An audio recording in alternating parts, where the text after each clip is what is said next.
Good afternoon, fellow Rochester, New Yorkers. Hey, man.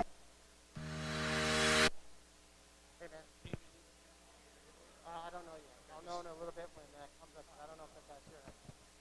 Okay, here, you can grab this mic. Scott, we almost ready? Okay. All right, hello, everybody. Welcome.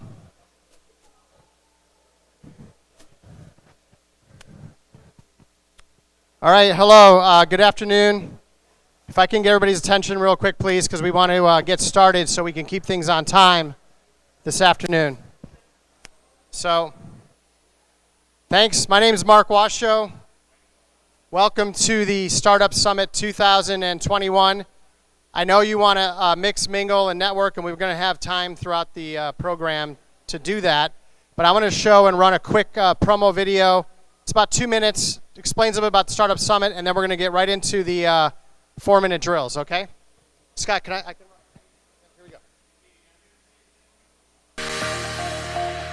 Good afternoon, fellow Rochester, New Yorkers.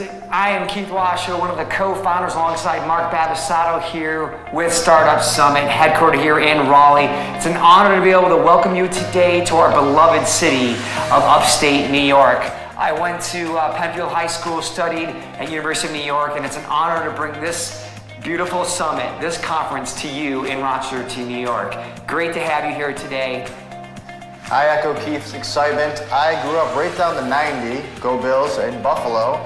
I studied at Buffalo State College, and again, we're super excited about this conference to really help you guys learn and apply what you learn to the top, and I'm gonna pass it back to Keith.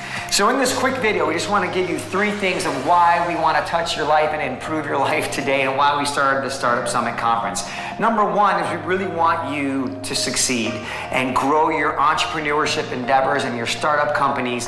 That's why we founded Startup Summit. It's grown tremendously here in Raleigh, and we're trying to bring this to all of you in upstate. Collaborate with each other. We believe rising tide floats all boats, and when you succeed, others around you succeed, and we want to make that happen for you today. That's why we help with thanks to Mark Washoe, the managing director, some of the best speakers and leaders in the area, and you are the movers and shakers in Rochester. So enjoy this conference to help you succeed, which brings us to the second point of what we want you to get out of it. Yeah, the second point is what Keith was saying, is learn from one another. We have amazing speakers and sponsors. Go talk to these people. Go learn from their expertise. Take that. Take great notes, right? Take those notes, take what you're learning and apply it to your business. That's the goal of what Startup Summit is. It's really about the education. It's learning from other people that have been there and done it before, and really take that and apply it to what you're doing. And now point number 3. So the third thing we want you to get out of today is not only learn, but network. This is an opportunity to meet other movers and shakers, other leaders in the area to make a difference in your life in Rochester and the upstate region. And think about it, through someone that you meet today, one conversation, you could start the next company, have the next Facebook come out of Rochester. Or one conversation, shake of a hand, could be the next partnership you need to take yourself or your company and that company to the next level. So network, network, network. And the third and final thing we want you to get away with? Yeah, really the final point is have fun, right? Enjoy the conference, and then afterwards you get to go enjoy a great happy hour, have some beers, relax, take those conversations to the next level. But most importantly, we want you to walk away with something. Again, we stress this every time we put a conference on, put an event on. It's really learn and apply your way to the top. So in conclusion, we want to thank you so much for being here. We want to thank Mark Washoe, the managing director, for helping to make it happen. All the all-star casts, panelists, and speakers who are going to be educating you today. The sponsors who have consulting tables to help share what they're doing and consult you on anything you want. And most importantly, thank you, the movers and shakers like yourself, for being here at the Startup Summit Conference in Rochester, New York. So enjoy. Most importantly, have fun. Just have a great time, happy hour, all that, whatever you have to do. Most importantly, come visit us down in Raleigh, North Carolina. Come check out our ecosystem. What we're doing, we're going to be infiltrating Western New York in 2020, and we'll have more events and really enjoy. So again, learn and apply your way to the top. Have a great happy hour, and we'll see you soon. Thank you. Thank you.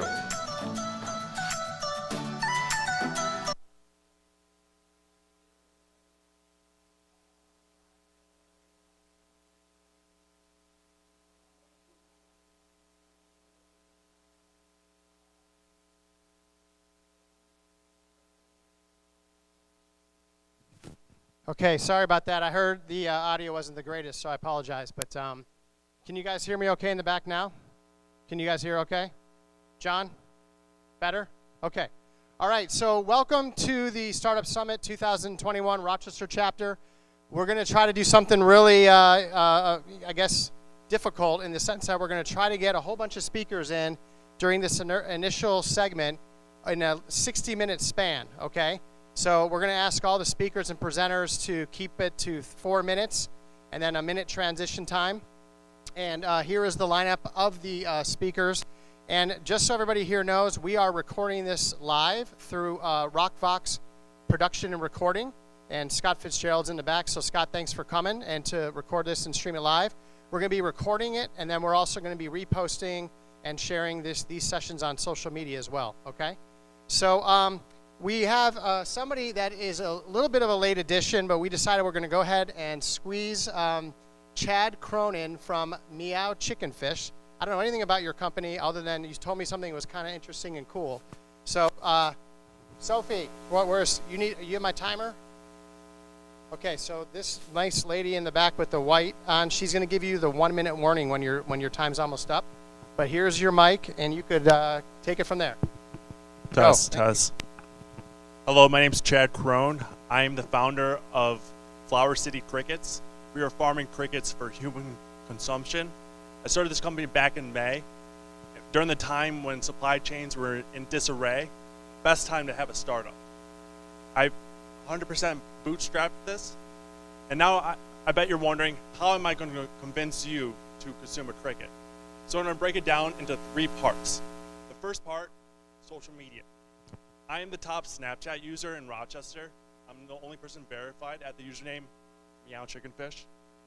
I have a large audience. I've been building my audience since 2016, and they're hyped about crickets. They wanted to see it done, and I'm going to make it happen. The funny thing is, I get a lot of people who are afraid of crickets, but since they like me, they're like, yeah, we'll try it. They have also coined a name for me, Cricket Jesus. I mean, look at me. I match that. So as you can see, I have the social media influence to do this. Part number 2, the environment. Crickets are great for the environment compared to the cattle industry. Crickets contain 55% protein, and compared to a steak, the weight 2 to 3 times the amount. Crickets also produce less methane, consume less water, less food, less land. The land's more optimized. Also, the production rate is lower, and the maturity rate is months compared to years. So crickets are very sustainable. Part 3 is the food. Now, I want you to visualize a cricket up here. And I know you have that mental block in your mind. I'm not going to do this. So we're going to make it easy for you. We're going to take the crickets and we're going to grind it into flour, hence the name Flower Base or Flower City Crickets. And then we're going to focus into making that flour into cookies, cakes, and ramen. And then focusing on industries like schools, prisons, and space travel. Now there's a term called gut loading, where you take the cricket and before you harvest them, you give them high nutritious vegetables and fruits. And therefore, you get a full-fledged meal in a small amount of product. And then you take that ramen, and that nutritious piece of ramen is going to solve 3 things. Food deserts, food insecurity, and also bring an influx of jobs to Rochester. Thank you. All right. You need to talk to Flower City Union in the back with the name like Flower City Crickets. So, good stuff. Thank you so much. All right, we're going to keep things moving straight along. Is Michael Thaney here yet? Did Michael come? Okay, Michael. Michael's not here, so we're going to skip Michael for a second. Mateus West. Matt, welcome. Thanks, Matt. Matt's got he has one of my favorite places to hang out and visit, but I don't want to steal your thunder, so there you go, Matt. Hello, thank you for having me, Mark, and welcome everybody. My name is Matthias West, or Matt West. So Faircraft Brauhaus is actually something that maybe the name phonetically sounds familiar enough for a brewery or a brew house. Yeah, everybody likes beer, or at least most people. We have a wine drinker here too, I know, but we have both. So what was the idea of Faircraft Brauhaus? So Faircraft is actually a word I created in terms of fair port, fair trade, fair play. Craft as in craft brewing, certainly, but also as in music and arts. So the concept was really Faircraft to be a platform where you can meet the brewer, enjoy good beers, where you can meet the artist, fine arts. It's like a little bit of a gallery. And then also certainly the musicians. So tonight actually we have a big live jazz performance again with the Ted Perry Trio and local musicians. So Faircraft was that idea of having a Brauhaus, German-style beers, but also European old styles as well as modern American styles. Long story short, that is a startup business that we wanted to do in 2018. That's when I incorporated this company. Then, of course, things take always longer. Also the administrative side of things, finding the right location, and then funding. So Mark has asked me to present real quick what the brand of Faircraft is. Certainly, like standing for good beer, please try it out. It's always better to try it right in the brewery. But the other part is like every startup. I have done 5 startups over the last 2+ decades, 20 years plus, and actually all 5 are still existing. The first one was a little bit easier in terms of like it was a strong owner and I was just only starting it as a president of the company. The other 4 were all my own in terms of I had to come up with a business plan, not only that, but also the finances. And just a couple of things real quick about startup finances. One of the 4 is a 501c3, non-for-profit. That's a whole different thing. You didn't need a lot of startup capital, but you needed a lot of labor and volunteers to do that. Other businesses like are all for profit. They're multi-million-dollar businesses these days, and they're all still going strong. So the idea with Faircraft was there wasn't an extra amount of funds available because I started an engineering firm a few years before that. That's where the money basically went. But we still wanted to do it, and the time was right. How did we go about this? Banks, they will only come in once you're successful for 2 years and you have your tax returns and you have your books where you can show and demonstrate how much revenue you're generating. So that's not an option. Loan sharks, neither a good option.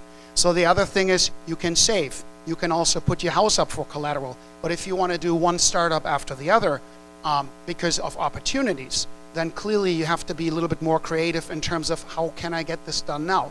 Sometimes you give up some percentage of ownership. Sometimes you actually find angel investors, silent investors. And so the idea is, I just have 1 minute. So the idea is that we are able to find business partners that are willing to invest in the idea. So you have ideas, which is usually intellectual property. And intellectual property is sometimes confidential, but you got to present a little bit what the ideas are. And sometimes you can't disclose a lot, particularly if there is really IP that's you can patent a lot of things, but you don't want to give a lot of things away. So we came up with a shareholder structure for this particular company where we actually had people that could buy in 4%, 8% of the shares of the company, and that was the model that worked for us. So long story short, when the opportunity is there, sometimes it's better to do it and give up some of the stake in the company, but at least get it done. There's always a chance to buy some shares back later. And then the banks are coming in later if you still need them. At that point, we are actually able to invest basically based on the revenue that we are creating. And so now the banks are actually interested in coming, but we are not so much anymore. Ultimate stress test, of course, the pandemic. Business plan, again, you need to adjust and adjust and adjust. A business plan is not like done, one and done. It is really something that you have to consider updating, and the pandemic was another one of those things where funding and utilization of manpower, that was a big problem for us, because right now we are like 27 employees strong, and that's still not enough. Fortunately, they're not all full-timers. Time's up. Thank you very much. If you want to check it out, Faircraft Brauhaus, right in downtown Village of Fairport, please come and see us. Thank you. Thanks, Matt. Hold that 1 second. First of all, it's hard to keep things in 4 minutes, I know, real rough, but thanks for telling the financing tips. How can people find you again online? What's your website and Just Google Faircraft. You'll find that very easily, but Faircraft Brauhaus, it'll come up like on everywhere. Instagram, social media, like Facebook, Twitter, everywhere. And yeah, come try the beers, have a conversation. If you're interested in any other business questions, I'll leave a couple of business cards here, and also you'll find us on social media as well as the website. And yeah, feel free to stop by and ask for me. Thanks. Perfect. Thanks, Matt. Appreciate it. Thanks. Oh, and how do we find your information as well? How can people find you? You can follow me on Snapchat, Meow Chicken Fish, and that's pretty much it. So I'm driving that to my cricket startup. Okay, perfect. Thank you.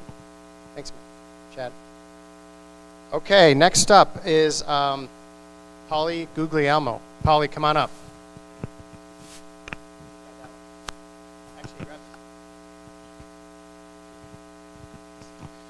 I misread the email. I actually thought it was 4 hours. I'm gonna go ahead with my 4 hours. If you got stand-up comedy, go for it. It's all you. I know you do. I know you do. You're good. I am gonna go ahead with my 4 hours. I know you could talk for 4 hours. I'm Paulie. I have a sauce brand, like a pasta sauce brand, and that's about 7 years old. I worked in media for 15 years. And a couple of years ago, I just became disenchanted with media, I guess. You know, like, what's up, man? I like getting up here and recognizing everybody. You know how newspaper doesn't seem like a great thing to be a part of? Radio, which what I was part of, is kind of like right behind it. And I was thinking like a business person. I was looking at radio going, this doesn't feel like this doesn't feel like the best ride to be on right now. So thanks, Fitz. So I got out and I went full time, and I bought out my co-packer. If anyone doesn't know, a co-packer is somebody that you can basically hire to make your stuff for you. So I, at that time, had kind of been able to get to the point where I was able to buy out my co-packer. Today we have about 60 clients. We make about 200 different items. Some of those are very confidential because that's just the way the co-pack business is. But some stuff you would have heard of would be like Sticky Lips. We make their barbecue sauce, Agatina's pasta sauce, of course my own. And there's Uncle Ralph's, Coach Tony's, a lot of local brands that you see in jars. And the thing that I wanted to spend I'm assuming only about 2 more minutes talking about was the last couple of years and the importance of pivoting, and also how important it has been, especially recently, with how bad the labor thing has been, of just treating your people amazing. So a quick 60 seconds on pivoting. Without pivoting, we'd have just been screwed in the last couple of years. Every day there was a different bit of bad news, because think about it, we're so reliant on what shipment is coming in, what glass can we get, what caps can we get. The amount of phone calls I've gotten in the last couple of years that were essentially just breaking the news to me that, oh, those 82 millimeter caps that you need in production tomorrow to make the $12,000 salsa order you have, we can't get you any of those until next month, right? So calling your client and being able to kind of talk through the idea of maybe we could go in white caps instead of black caps, and sometimes they like that and sometimes they don't. But just being nimble and being able to pivot was so vital during the pandemic. And then recently in the last few months, it's really been more about labor. You know, we've had days where we've set up job interviews, we're trying desperately to hire. We'll set up 10 job interviews and we'll have 1 or 2 people show up. It's really made me realize how important it has been to take people. You know what it's like when you have a star employee? You know, most of the people in this room probably were star employees before they became entrepreneurs. It's possible that if you were treated like absolute gold in your old job, you could even maybe still be in that job. That actually probably maybe could have happened to me. But it didn't, and it often doesn't. And so now I try to recognize how much time, so 1 minute. I like you have the sign. That's nice. So now it has really just become very apparent to me how important it is when you have somebody who's great, you have got to bend over backwards to keep them, because you can only scale so far by yourself. It's just impossible to scale beyond a certain point, and you're not good at everything. You might think, well, you probably don't think you are, but you might, there's going to be a weakness. You've got a giant strength in something. Do your strength, hire your weakness, and if you can hire a great weakness, if you have somebody who's just filling that hole for you, just take care of them. Check, and that doesn't just mean financially. You have to pay them well, but also just check in with them. That's the biggest thing. Just check with them every day. Sit with them for 2 minutes and just ask them, how's it going? What can I do to help you? Their job is to do their job. My job is to keep them wanting to do their job, right? That's it, I guess. Actually, one quick mini question, because I know we're trying to keep things moving. Let's do it. If somebody has an idea, they want to make a salsa, they've got their grandmother's favorite sauce, they can come to you, right, and your manufacturing facility. That's what we do. That's what we do. 585-350-5788. That's my cell phone number. It's on every jar of sauce. You can get it at Wegmans. If you want to get a hold of me, that is actually my cell phone number. So hit me up. Let's make grandma's salsa. Let's do it. I have a hot sauce idea that I need to come to you All at right. some point. Thank All you. right, thank you, Polly. Let's put it right Oh, there. don't clap. That was bullshit. Don't clap. Okay, next up, Eric Battleson. Eric, I told you didn't have to go first, and you don't. So it's all yours. Thank you. Well, my name's Eric. I'm inventor, founder of the Chihuahua. Nobody knows what that is yet because it hasn't come to market, but we will be launching within the next 2 months. It'll be a product that's never been made before. The problem is still there, and everybody knows about it. Everybody has a basic 5-foot shower tub inside their home, and there's viral pictures all over the place of how dirty that liner can crawl up you. And they make many jokes about it. But us as people that have a basic 5-foot shower tub, we're acclimated to get in it, position it where it needs to go, and we try to get it to stay, but it never does. Other companies tried to solve the problem. They give you the curved shower liner. We all know that don't work either. And then the other company put weights down at the bottom, and once again, it don't work either.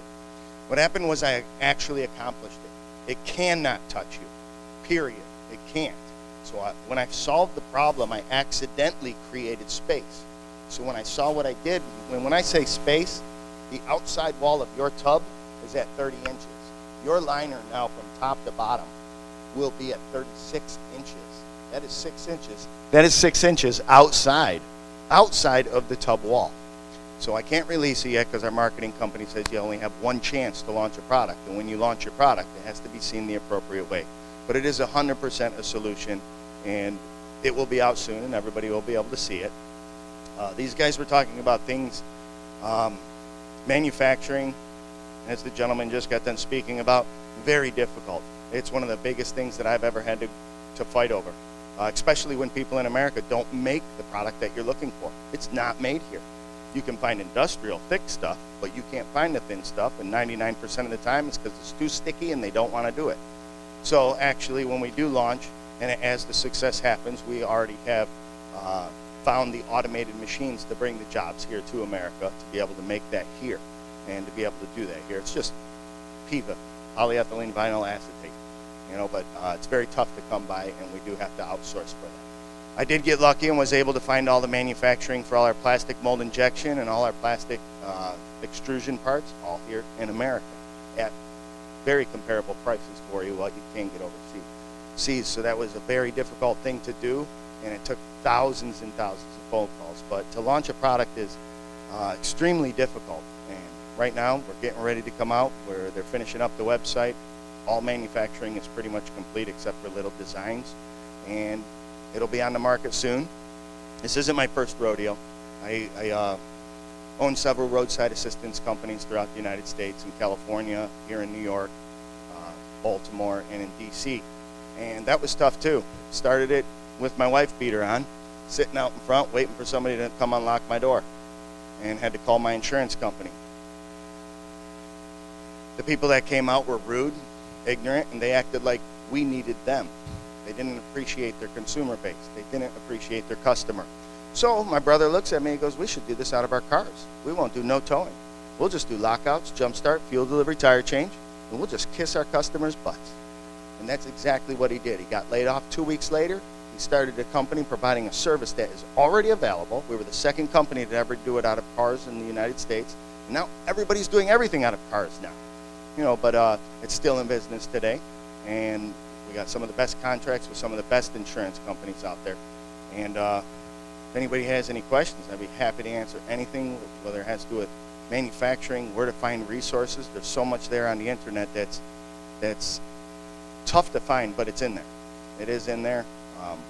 and I'd be happy to answer any of them. And I can't wait to show you, because it is coming. And I'd be happy to show anybody what it is, but because we're live, I can't show you what it is, but privately one-on-one, I'd be happy to show you guys what the product is. We're very excited about it. And thank you, Genevieve, who did a lot of the work for this. A lot of the work for this was done by Genevieve to be able to actually accomplish it. But it's coming, and you guys will see it. You'll see the videos.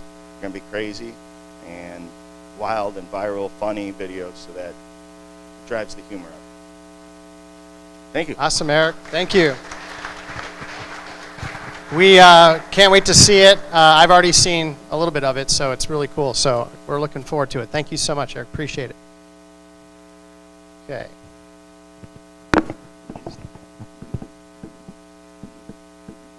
Okay, Tina Paradiso is up from Imprintable Solutions. Tina, welcome. Thank you. The mic is yours. And we're actually staying a little bit on time, so that's good. This is definitely not easy, but we're going for it.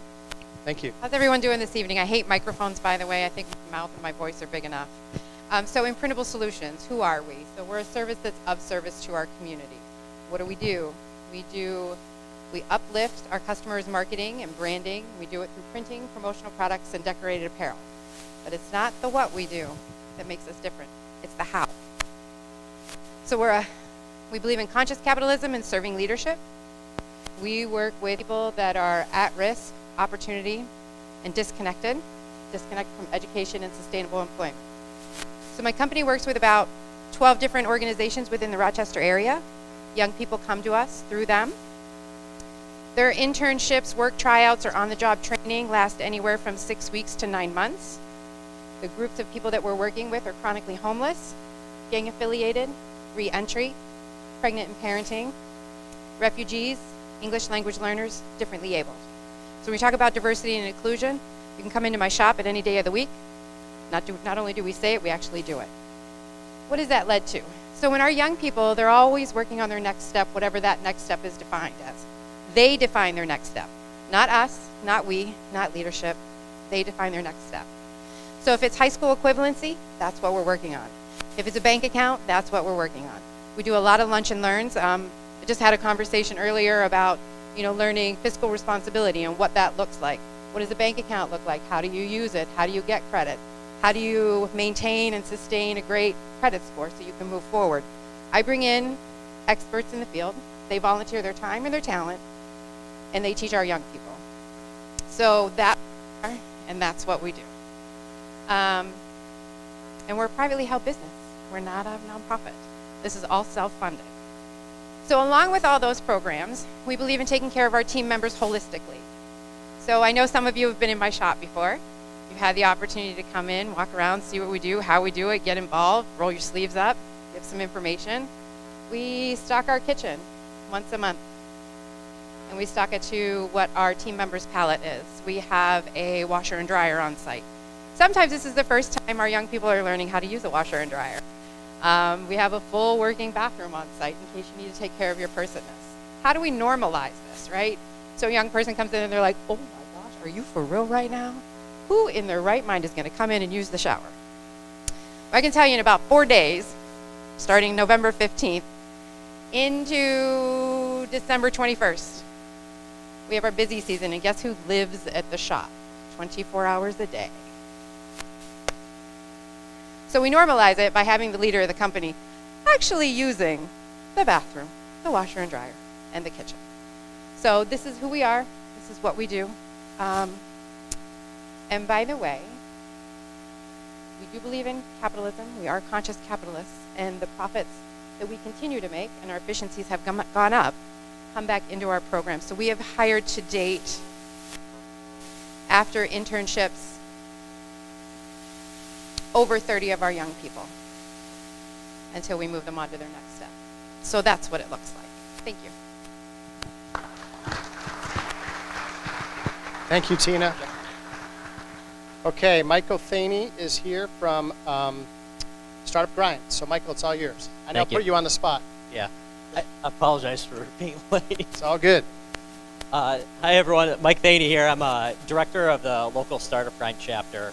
By show of hands, has anyone heard of Startup Grind here? Got a few? All right.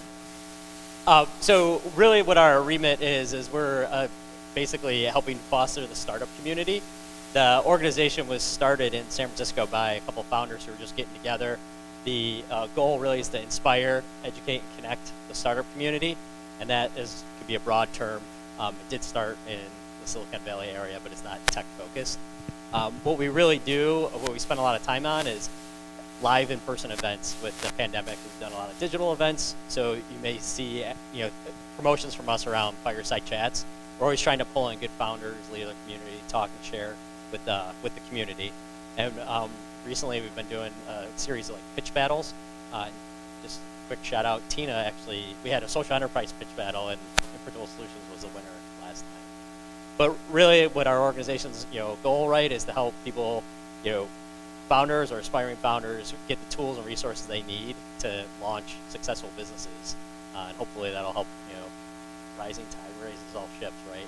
So if anyone's interested, you could find us either on Twitter or Instagram at Startup Grind Rochester. And then we also have a website if anyone wants to sign up, contribute, attend events. And thanks for Mark for having us here today. Yeah, thank you, Michael. And by the way, your Wednesday mornings are usually when you have your live chat, like Zoom calls and networking events, right? 7:30 or 7? I can't remember. It's early, I know. So, yeah, there's a group that's spun up called Rochester Open Coffee Club. So it is, I guess, sponsored or hosted by Startup Grind. But every Wednesday we were in person. We've gone back to, during the pandemic, we went to Zoom. It is 7:30 in the morning. I'll admit I get there closer to 8 myself, if you're not that much of a morning person. And we are doing them hybrid now, where some weeks we're online, some weeks we're online and in person. Most of them at Bar Bantam, Wednesday mornings, 7:30 a.m. if you're interested. Same thing, sign up for the mailing list. You'll get all the invites, so you don't have to remember. Awesome, Michael. Thank you so much. Thanks for coming. And I know you're moderating a panel in a minute, too. Thank you. Okay, next up, and we're actually staying on task here, which is good. Adam Vogel is here to tell you about Flower City Union Professional Soccer coming back to Rochester, New York. Adam, it's all yours. Thanks, Mark. Thanks. Thanks. We got a presentation. Well, yeah, I was on the Pauley understanding. I was planning to speak for a few hours here, so I prepared some slides. Probably going to bypass them and just talk to you guys for a few minutes. Spare you the details, but really appreciate the opportunity. We're very, very excited to connect with everybody in the room here, and Mark, thanks for giving us some time. So we are Flower City Union, rooted in Rochester. We are the brand new professional soccer team here that's starting up in Rochester beginning in the spring. So you'll see a lot more of this logo hopefully around the town and the area. There's really 3 cores that we're focused on. Number 1, soccer. I think soccer has a really rich history in this city, with the Rhinos and just a lot of success in the past. And, we really want to help grow off of that. 2, community. And that's really our focal point here, is how we're going to grow our business and really operate day to day is community in mind every step of the way. And I'll touch on that a little bit more here in a minute. And then educational partnership. So some of our staff you'll see in the back, they're actually grad students at St. John Fisher College. So we have a really unique relationship with them, where a lot of our full-time mid-level managers and executives and account executives are aspiring sport industry professionals. So it's really a unique way to help mold the future industry leaders in sport and entertainment. So there's a lot back there. There's a lot of swag. There's some opportunity to win a free suite this year. All you have to do is fill out your information or drop off of a business card. But we really want to talk about 4 ways that you all can get involved. And it doesn't matter, what type of business you run, what you enjoy to do. I think we have something for everybody with part of our club. Number 1 is on the soccer side. So if anybody here is a parent or a soccer mom or dad, we really are excited with the relationships that we're building on the youth end. And unlike some other large programs or large clubs, we're not competing. We're not having our own youth program at this moment. Our focus is how do we become advocates and friends of other youth soccer programs to help elevate them. So that's the first piece. Zach, who runs our soccer operations, is in the back, and you can talk more to him about that.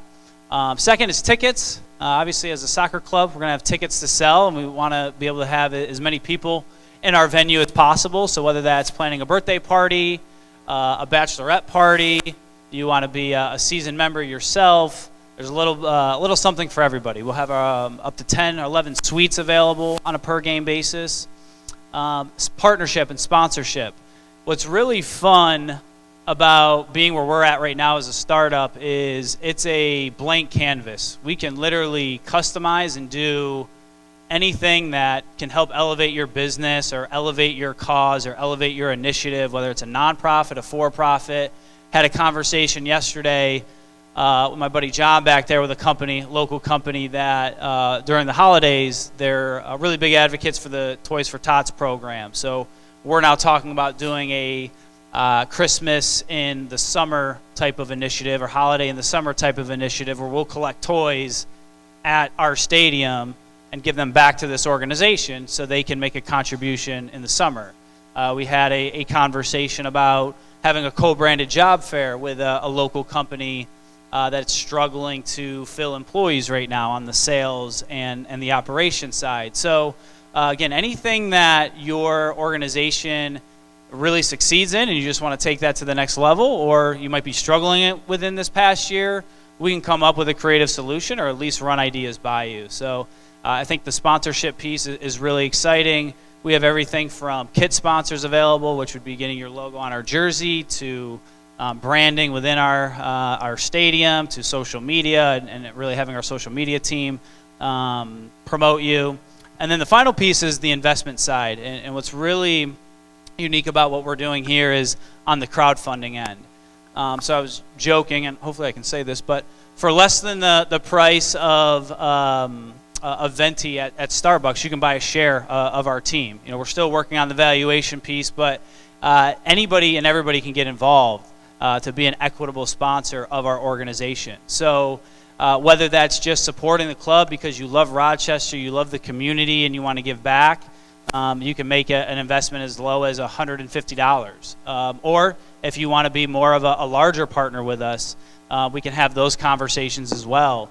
But we want to be funded by the community. We're rooted in Rochester. We really believe in that ethos, and just really excited to hit the pitch this spring and really build something special here and start it with people like you in this room that love the city and love this area. So if you have some time, stop back and visit us. We have some merchandise. Like I said, we have that raffle that we're doing today for free. All you have to do is drop in your business card for a luxury suite. And we just launched on Monday our season ticket deposits, our season membership deposits. So for just $50, you can get on the list. We'll be filling seats starting in January after the holiday, where you can actually come down and hand select your season membership location. So appreciate the time, and yeah, we look forward to networking with you all. Thank you, Adam. And next, Natasha House is up next from Roberts Wesleyan. So Adam, if you could pass her the mic, thank you.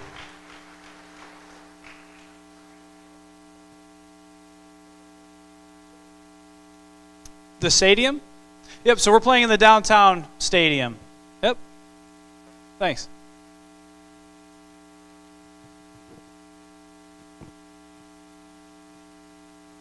You're starting whenever you're ready. Okay. By the way, I noticed besides Matt, one of my other favorite people just showed up, Randy Agnes from Agnes Wine. So you're going to bear with us. Around 5:30 or so, we're going to start maybe doing a little wine sampling, and we've got some beer here as well. But not to steal Natasha's time.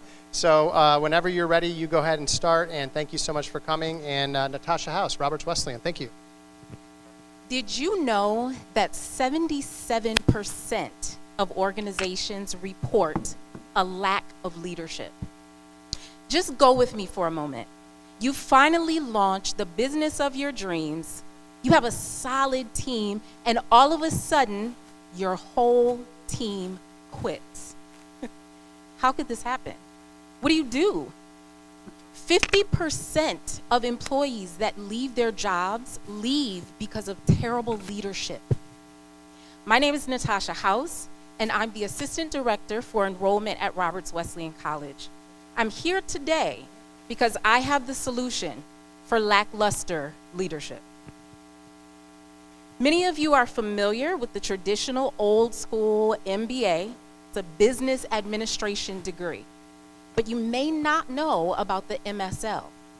The MSL is a Master's in Strategic Leadership, and at Roberts Wesleyan, we refer to it as the next generation business degree. So true story, Dr. Joel Holmans was a Wegmans professional for 10 plus years, and he worked in an HR capacity for Wegmans.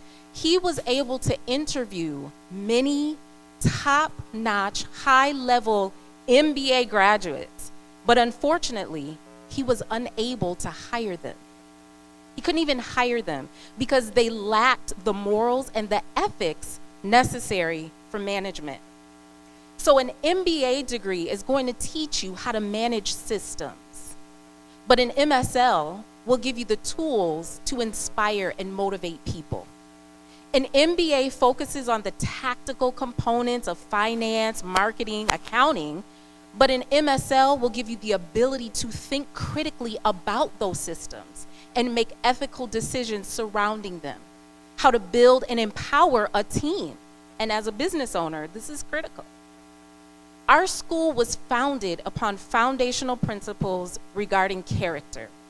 So we often say to this day on our campus that we are scholars and professionals that connect our head to our heart and then engage our hands. So basically what that means is we are not just individuals who graduate with degrees that have just no meaning. We don't just have letters behind our name for no reason. We at Roberts Wesleyan equip people to be better business owners and to develop their servant leadership. So how do you get in on this? You're a business owner, and of course you don't want to quit your day job, but you want to get this degree. You don't have to quit what you're doing. You don't have to leave your family. You can take these courses part-time or full-time. You can take them in person or online. And in as little as 12 or 24 months, you can have this next generation business degree under your belt. If you're a terrible test taker, this whole program exists without tests. You don't have to take an exam to be enrolled. We want you to be able to focus on mastering the skills necessary for being a better business owner. This is a program that will change your life and make a better leader out of you. There's so much more to being a leader than giving bonuses and free food. The question is, do you know what drives people? Do you know what makes them happy? Can you motivate your team? Can you manage yourself? John Maxwell said, leaders become great not because of their power, but because of their ability to empower others. If you visit my table, the first 3 people that sign up to get more information will get a free gift at my table. My name is Natasha House. My number is 594-6771. Contact me. I would love to sign you up and enroll you in this program. All right. Thank you, Natasha. That was excellent, by the way. Well done. Thank you. Okay. Keeping this segment moving along. Innosec, John Carba is here. Did you want to say something, Eric, about them, or real quick?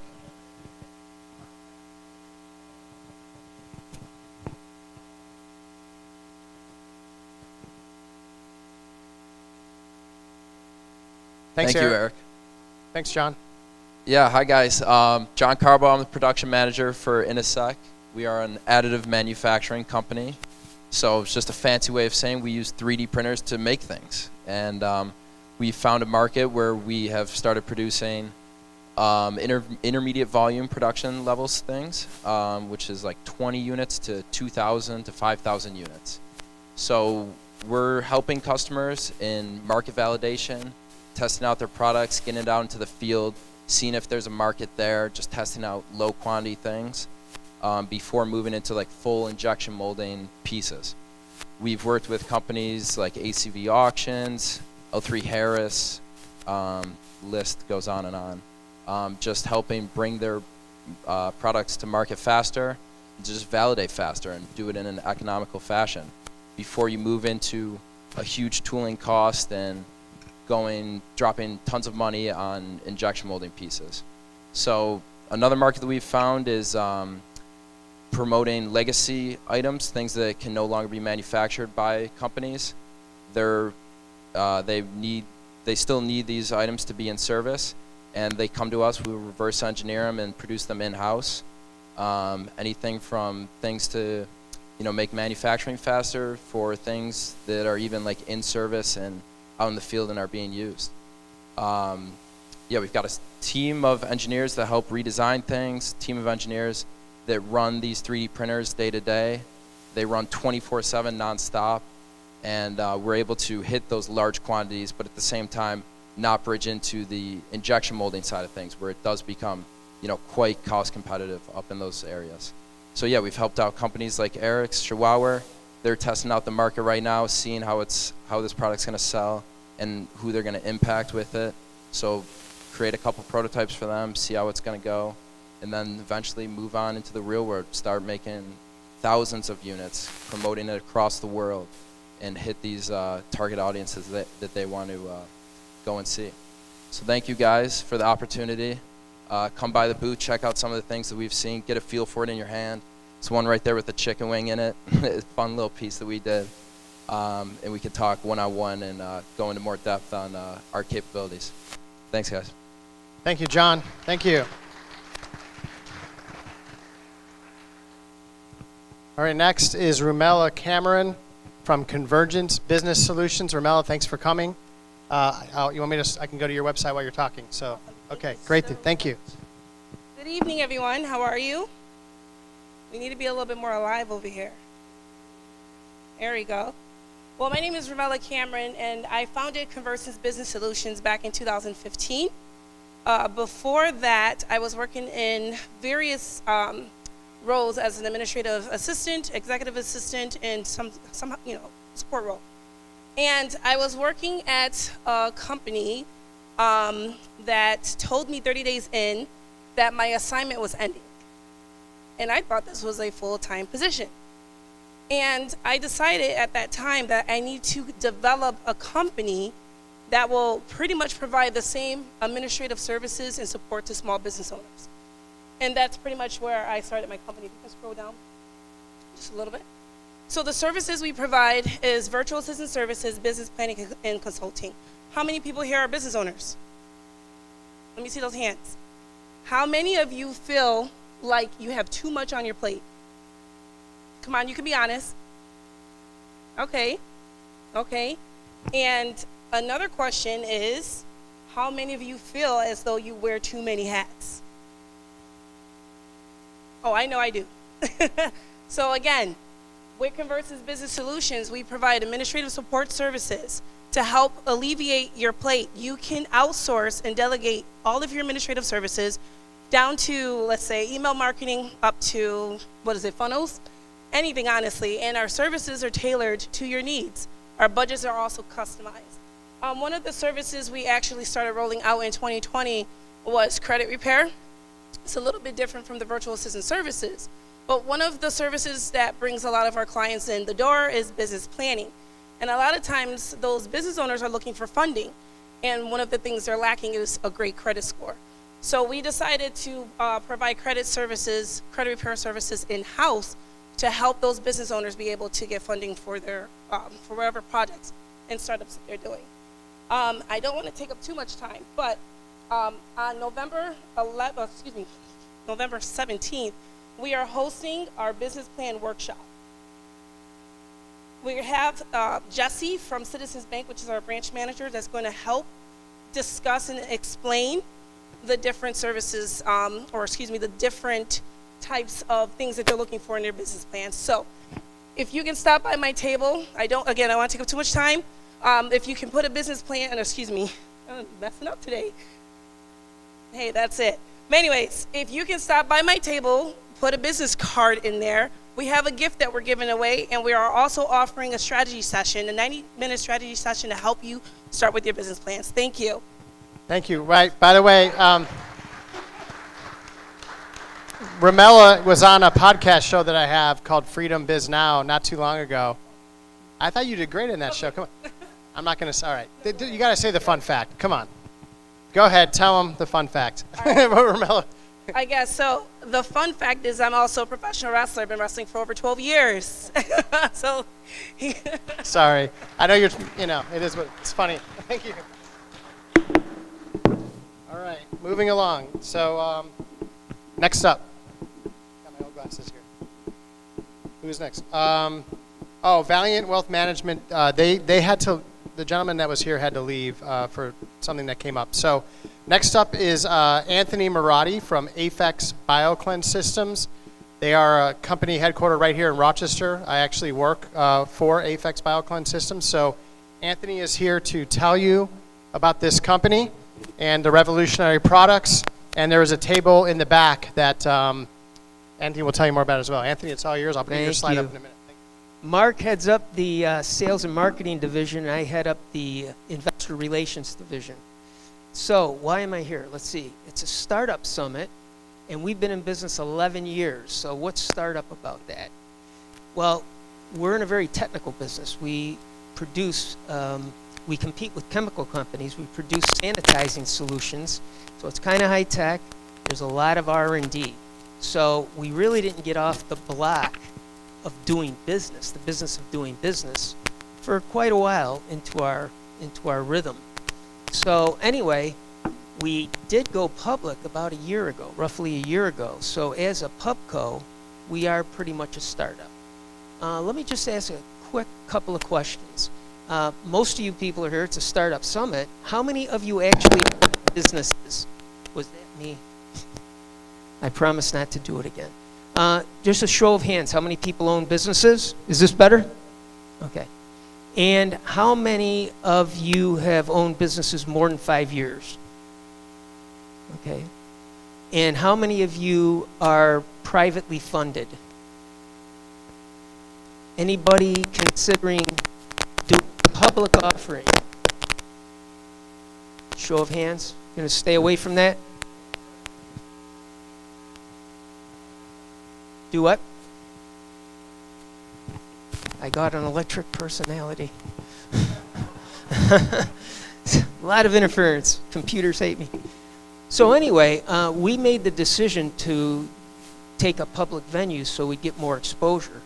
Now, a lot of you are going to probably relate to this. In the beginning, we were like the ugly stepchild that nobody wanted to see. They kept us in the basement.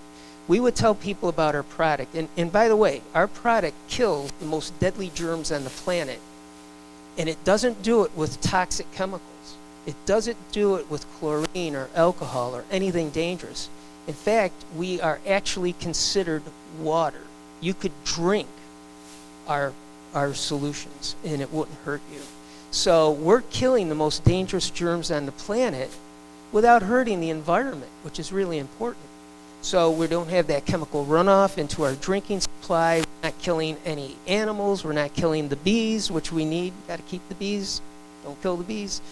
So it's really important. But we're so good at killing germs that would come up to us and say, by the way, do you do this? Can you kill this? And the person who was working, who invented the product, would just say yes, and then all of a sudden we'd go in a direction creating a product for this new market niche, right?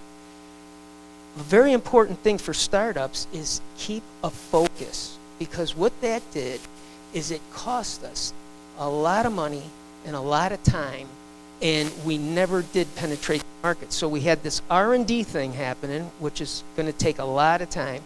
Plus, by the way, we have to have FDA approval, we have to have EPA approval. All of that costs money and tests.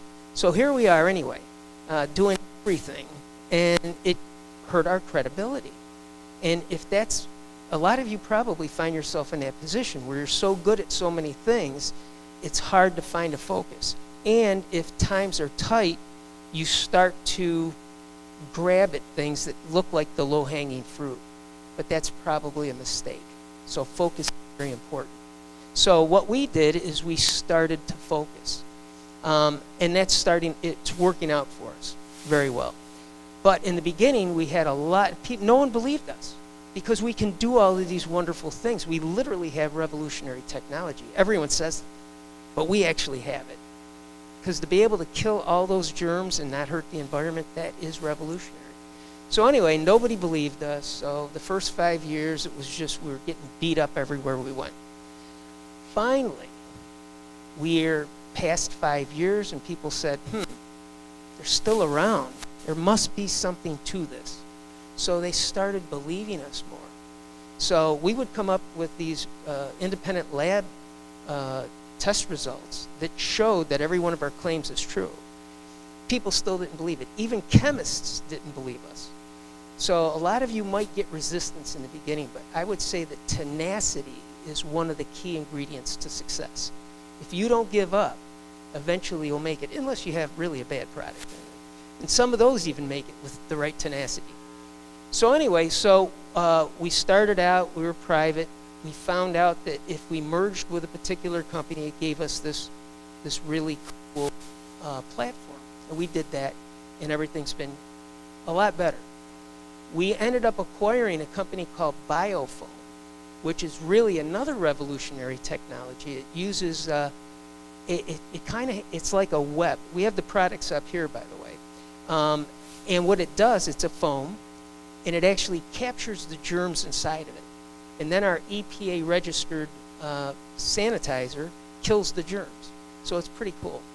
When we did that, when we acquired Biofoam, though, it was a big step up because we also acquired someone we both know, Scott Smith, who at this very moment, what time does he go on? He's speaking at Baylor University. Isn't that cool? And he is the go-to guy. Actual municipalities call him when they have a problem with oil spills. States call him, countries call him. He helped California when they had that oil spill. So our Biofoam product is used not only to kill germs, for instance, sanitation at a restaurant or whatever in home. By the way, if you see somebody at a restaurant cleaning that table and you think that they're actually cleaning that table and disinfecting it, if they're using, depending on what they're using, paper toweling, which is not, it's a single-use product. Paper toweling will actually completely make that quat-based cleansing product useless, completely useless. So they might as well just be spreading water and spreading the germs everywhere. So the Biofoam doesn't do that, number one, and then our product kills everything it touches. So it's pretty cool. So with Scott, we are working on, we did a study at Martha's Vineyard, right, where we did water treatment. Success, very successful. All of this, by the way, can be seen on our website. We have a lot of information. I'd love you guys to sign up or grab my card. There's a lot of information there's no way I can cover here. But for if you're interested in maybe distributing our product, buying our product, or investing in our company, I'm the guy to talk to. The distribution and sales, that's the guy to talk to. But now with Scott Smith, we've got this whole new level of credibility, which is pretty cool. So tenacity, stick with it, focus, align yourself with people who are very good at what they do. And here's something we've learned. There's a lot of issues when you're a startup company, especially when you go public. You wouldn't believe how many people wanted to possess and covet our product, our technology. You got to protect your IP. And someone else spoke about it earlier. You have to protect your IP while you're saying enough to promote your IP. It's very tricky, but very important. And by the way, if you guys reach out to me at some later date, grab my card. I'd be more than happy to share some real in-the-trench stories about starting up, what to avoid, especially if you're going public, because the sharks are out there. By the way, one of our partners with Biofoam is the original shark, Kevin Harrington. So we've got a lot of credible people on our teams. So anyway, guys, I'd love you to contact us, find out more about our products. Give me a call. I love talking to our investors, and Mark loves talking to our potential distributors and people that want to purchase our products. So please reach out to me. Love to talk to you. My cards are at the table, and Mark's always available as well. Thank you. Thank you. Well done, Anthony. Thank you. Thanks, Anthony. Okay, well done. Thanks, Anthony. So we've got, this more or less concludes this segment. Scott, did you want to say a few quick words about Rockbox student recordings, or you want to come on up, or do you want to grab the mic? Okay, let's get Scott up here. Again, he's streaming this live through Rockbox Recording Studios on YouTube. It's also on Freedom Business Now on Facebook. So, Scott. Thank you. Let's see. Can I run the camera and be on the camera at the same time? Like my friend Paulie Guglielmo, I too got, fed up with radio. I used to do mornings on a certain radio station and started Rockvox. If you want to do podcasting, I'm the guy to talk to. Podcasting is a lot like babies. They're fun to make, but not everybody should make them. But they are fun, so hit me up at rockvox.com. We're also doing a thing called Legacy Casts, where you bring your parents or your grandparents or somebody close to you and sit down and do a couple hours of an interview, and it's high quality audio and video, and it's a lot of fun, and you hand it out for generations, and it's a really great gift. But thank you thank you. I lost my train of thought. I'm too worried. You're all good, Scott. Thank you. Thank you, Scott, for coming out. Okay, so we actually made it through. I'm surprised I'm not getting feedback. We actually made it through the 4-minute drills, so that was thanks to everybody that presented. Round of applause because you kept that moving and stayed within the 4-minute time allotment. I know it's a lot because it's hard to retain it all, but that's why we're recording it, and that's why we're going to be posting each segment in its entirety, but separate from each other. So you'll be able to go back, watch the video, and contact and connect with any of the presenters that are here. So here's what we're going to do. We're going to transition into our next panel because this is really good information. It supports here in Rochester for startups. After this panel, we're going to take a short break, get refreshments. I think Randy's Agnes Bar Wine might be open at that time as well. But let's get up here if we can. David Mamano, Richard Glazer, and Michael Thaney, and Nicholas Gruner, who is our moderator. Thank you.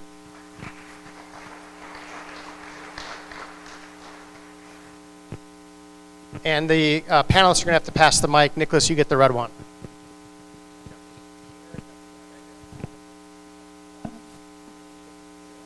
I couldn't have had a better panel of people.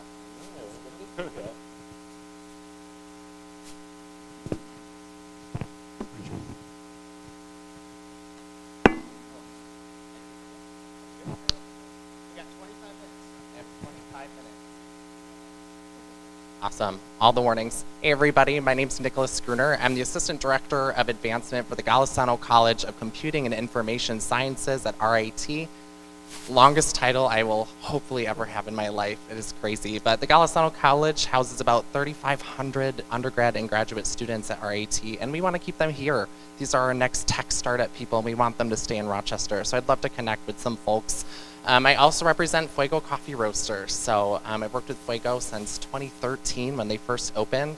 Moved to Guatemala in 2016 to open Fuego Huehue Guatemala, which is a really cool experience. I've been a coffee entrepreneur focused on sustainability. And so we did bring some coffee for you, so please feel free to visit the table back there. It's right next to Roberts Westland, so you can get a free t-shirt from Natasha while you're back there. I'm an alum, so that was a plug. All right, awesome. So we are going to talk about resources in Rochester to aid startups, which is awesome. And this is a really powerful panel, so I'm excited to hear from these guys.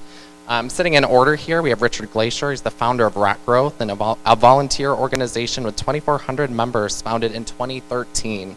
Rock Growth aims to identify, support, and build community for the new generation of leaders as Rochester regains its rightful place among prominent, progressive, and prospering cities. So thanks for being here, Richard. Next to him, we have David Mamano, a professional growth specialist, entrepreneur, host of multiple podcasts, including the Gonzo Experience, which connects and coaches entrepreneurs to teach them skills to grow their business and also connect them with other business owners to do business together. He's also an author, and I'm going to put it in here that you're a comedian, so I want to hear more about that as well. Then we have Michael Thaney, Innovation Partnerships Manager at Constellation Brands and Director of Startup Grind Rochester. Startup Grind is a global startup community actively educating, inspiring, and connecting 3.5 million entrepreneurs in more than 525 cities. They believe in making friends, not contacts, and giving, not taking, and helping others before helping ourselves. He is also an innovation coach and adjunct faculty at RIT's Saunders College of Business. So thank you so much for being here. Let's get started with the questions. All right, David, we'll start with you. So you've accomplished so many things over your career, and I'm sure you have so many great stories that you can tell, including starting 7 businesses. So I'm sure along the way, you have had to do many things by yourself. However, as time went on, did you learn about other resources in Rochester to help you along the way? And if you were to start those same businesses over again, would you tap into more local resources? Well, thank you, Nicholas. And congratulations on your entrepreneurial experiences as well. Great coffee. I've had it many, many times. Thanks everybody for being here. A lot of familiar faces, and it's great to see. And I love that I know everybody on the panel here too. So, yeah, 7 businesses. It makes me sound a little, I don't know, accomplished or crazy, right? You know, manic serial entrepreneurs. I don't know.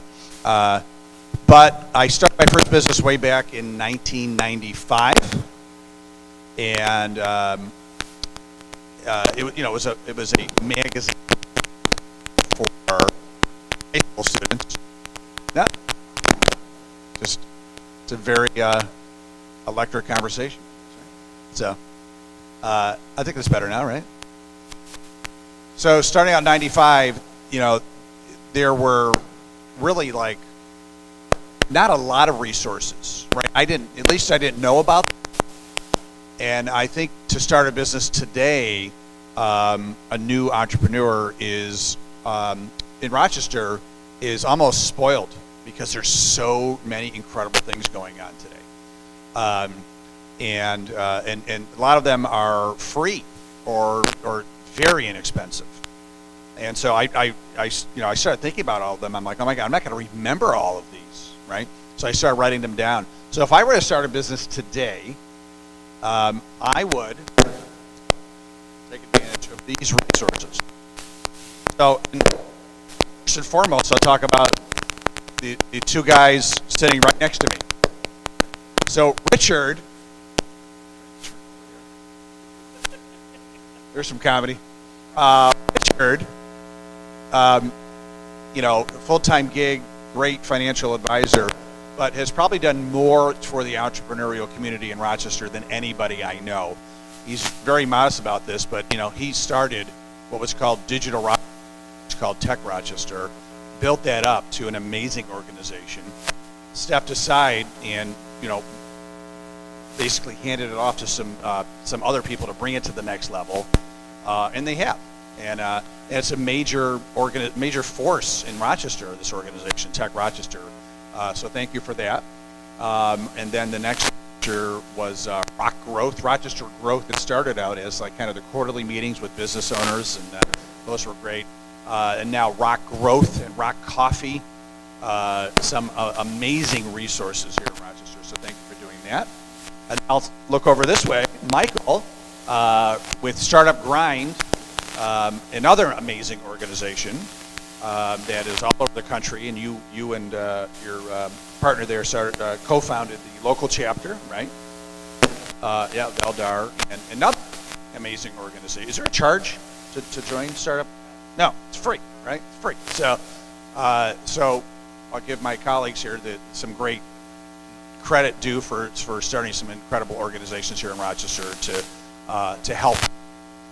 And part of it, joining their organizations, you learn from the speakers, but almost as important, if not even more important, is you connect with the other entrepreneurs in the room. You meet other entrepreneurs, connect with other entrepreneurs, and the energy and the relationships are truly magnetic and do some wonderful things for the entrepreneur, especially if you're a startup entrepreneur. It can be very lonely, right? A lot of startup entrepreneurs are in their house alone all day, and it could be freaking scary.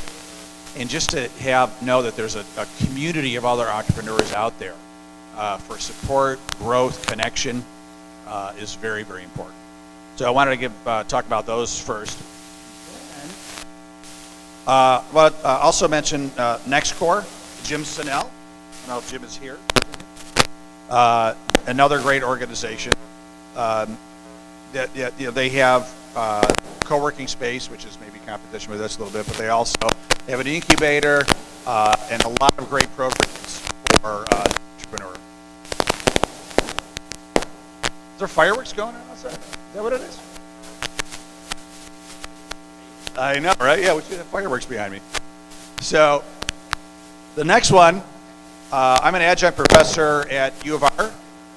I teach one class at U of R, and it's with the AIN Center for Entrepreneurship. You're gonna trade? Good luck. I'll take the fireworks. Red's my favorite color anyway. Oh, this is much better. I feel like I should start singing. So U of R has the AIN Center, A-I-N, someone's last name, AIN Center for Entrepreneurship. Google it. A lot of programs for the community as well. A lot of events too, free events. Then we'll go over to RIT. Your school. Or my son's a freshman, by the way. Give RIT a little love. They have the Simone Center for Entrepreneurship. A good friend of mine, Anthony Testa, is very involved in that. And Richard DiMartino, another good friend. They do a lot over there. So another great organization. And I would say some low-hanging fruit is the Chamber of Commerce. I mean, there's a lot of Chamber of Commerces in Rochester area, your towns, your villages, and of course the Greater Rochester Chamber of Commerce, Bob Duffy, who has done wonders for Rochester as well. He's been our mayor, he's been our police chief, he's been New York State's lieutenant governor. If he stuck around for the second term, he would be our governor right now, but we have him here in Rochester. So check out the Chamber. Also, Greater Rochester Enterprise. They have a great program called Economic Gardening. That's a grant, I believe, from the state. And once again, you get a free mentor of someone who's been there and done that to help you grow your business. What else here? Rochester Angel Network. I believe you're part of it, Richard, right? Rochester Angel Network. What's that? Used to be, former. Another Rochester Angel Network. Excel Partners is another great organization here in Rochester doing a lot to fund organizations. I started the local chapter of EO, which means Entrepreneurs Organization. It used to be YEO. The Y was for young, and then we weren't young anymore, so we had to take out the Y. So now it's EO. That's where I met you. Was running EO. You were starting up Digital Rochester. But EO is an incredible organization as well. And they're for entrepreneurs that are a little bit past the startup. You have to be doing $1 million in revenue to join EO. But they do have, and I'm spacing the name, they have kind of a pre-EO organization that you could join for startups that you don't have to be doing $1 million. And if anybody wants to meet anybody from EO, I was in it for about 14 years and then I moved on, but I still know a lot of people there. It's a great organization. And last but not least, take advantage of anything that the city offers or the county. We've got some great new leadership. Even if you just Google, I did it today. I Googled City of Rochester Entrepreneurship, County of Monroe Entrepreneurship, and there's a lot of programs that come right up. I'm excited about Malik Evans, our new mayor. He's a tremendous person. I've known him since he was in high school. Not that we went to high school together. But I spoke at his high school as a business owner, and that's where I met him. And he's very invested in entrepreneurship. We've talked about it, and I know that that's only going to get more and more programs in Rochester to help entrepreneurs. And same at the county. So that's a long list. If anybody ever, afterwards I'll be hanging around. If you want to talk to me, I'd be happy to connect you to anybody in these programs, because I think I know everybody in each program. So thank you very much. David, thank you so much for highlighting all of that for us. It's very helpful to know all these resources exist and to affirm a statement you said before. Richard has been so supportive of me personally. He's a fuego usual, which I'm a big fan of. And he always comes in, he asks really great questions to challenge you, questions to think, and we're definitely excited to hear from you. But this next question is for Michael. And Michael, we would just love to know, how did you learn about the Startup Grind and how did you bring it to Rochester? So tell us about Startup Grind and the resource it provides. Make sure you guys can hear me. All right, here we go. I was nervous that the fireworks were going to come back.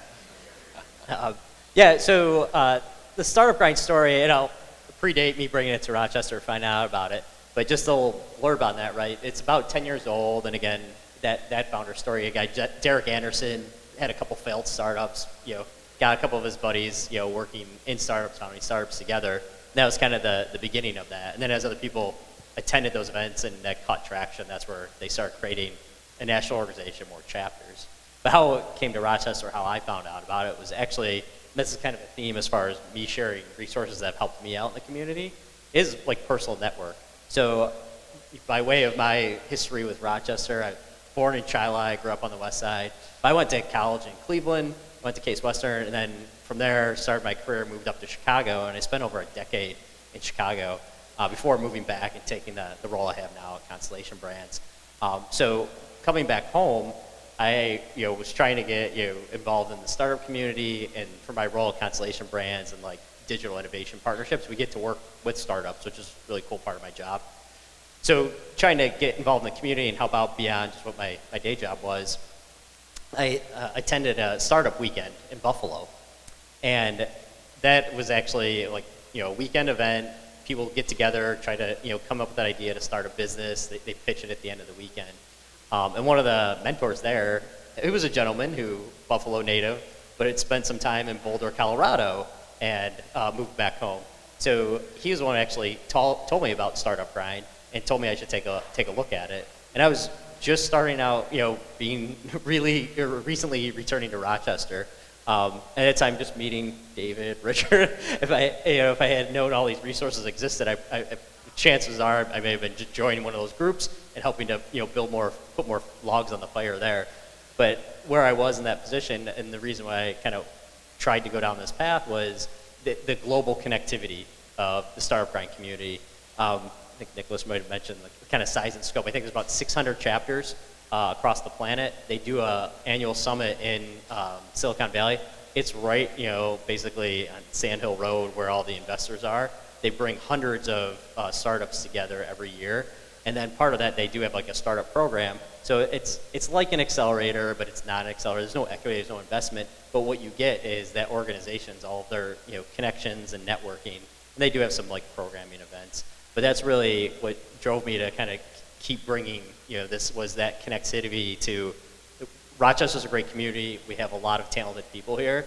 And if we could bring one edge to them that they didn't already have, and there are those other connections within the Rochester space, but if I could bring one more resource to a founder here that they just may not have known about through that like network of the global connectivity of Startup Grind, that's really, what I saw was kind of a special thing about Startup Grind.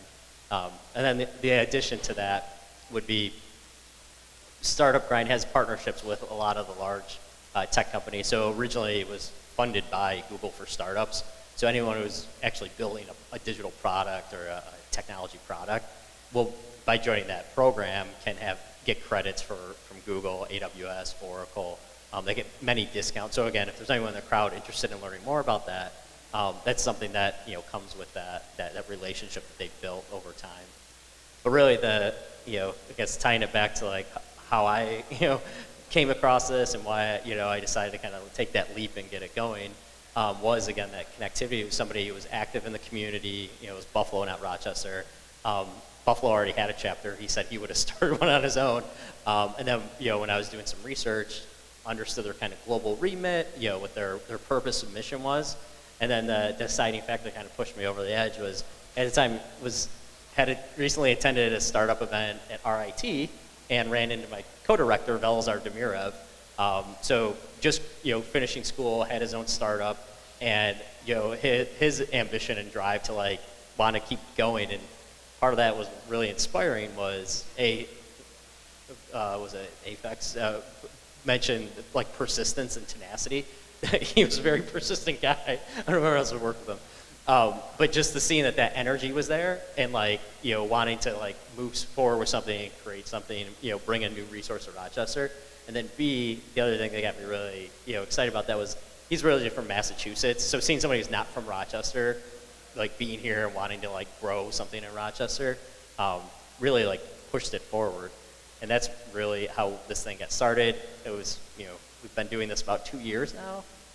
And, just watching some of the connections that are made at our events. Richard talks about creative collisions all the time, and seeing some of those things like, day to day when you're at these events, you're not sure if you're making a meaningful connection. But when you look back and seeing how people hired people, how people started companies that didn't exist when we first started, right? Seeing people move on to bigger and better things coming out of like meetings that you had or connections. It's been really rewarding, and encourage people kind of, my lesson learned there is just like when I was trying to make that deciding factor, do I start this or do I continue on the path I'm on, was really just kind of getting off the sidelines. So for any like aspiring founder, it's like, step up, take a swing at take a swing at it, and you'll learn more whether you're successful or not. Awesome. Thank you so much. Well, Michael, I speak for myself and so many people here that we're so thankful you're here, and we're so thankful that you brought that to our community. And I guess I should have started with this, but when we had our first set of meetings, it was at Fuego Coffee. So did not know at the time you were affiliated with that, Nicholas, but great place. Absolutely. Please come down right next to Jiva Theater downtown. Have your meetings there and connect with me because I love to know what's going on. All right, Richard, let's move on to you. So let's talk about Rock Growth. Why did you start Rock Growth? Hold on, do you remember we used to wipe down microphones? How many years ago is that? And wear a mask. I mean, this has been a blur. And I'm so glad to be here amongst real people in person. Is this a screen? Wow, there are a lot of little tiles in the Zoom call. This is really just... Also, shout out to Mark. If everyone knows I try to speak the truth. And I'm wrong oftentimes, but I'll speak... This is among the most diverse audiences I've seen in an entrepreneurial event in Rochester. And if we're going to get this right, we're going to achieve one of the goals of Rock Growth, which is to promote greater diversity of race, class, gender, and age. You go to any community that has a vibrant entrepreneurial scene, and it is far more diverse than Rochester appears to be. And that is a disadvantage that we allow to continue because we have all the ingredients here. We have it. Yet we abide by certain traditions that haven't worked out so well. It hasn't worked out so well. And I'm not looking at Austin and Boulder. Those are very different communities. I'm looking at Buffalo and Pittsburgh and Cleveland. And Buffalo has leapfrogged us. They're our sister city. They're friendly. In the entrepreneurial community, many of us look at them as friends and partners. I have friends who are entrepreneurs who graduated UB. The CEO of the most successful startup in Buffalo's history, ACB, grew up in the Syracuse area, has Rochester family, and he lives in Buffalo, George Shamoon. It's idiocy that we preserve these divisions between our communities. It's an idiocy that we look at certain organizations as though they're really helpful, and I'm sorry, I'll take umbrage with the chamber. The big chamber and Bob Duffy, I'm sorry, we're not being recorded, are we? They're part of an old system. How's the old system worked out for us, Rochester?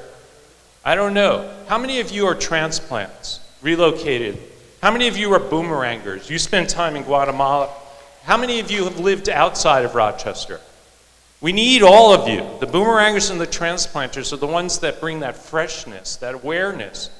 They see the beauty of Rochester, and they also have a glimmer of what it can be. So I'm just telling you, if you want some help in your entrepreneurial journey, let's be clear.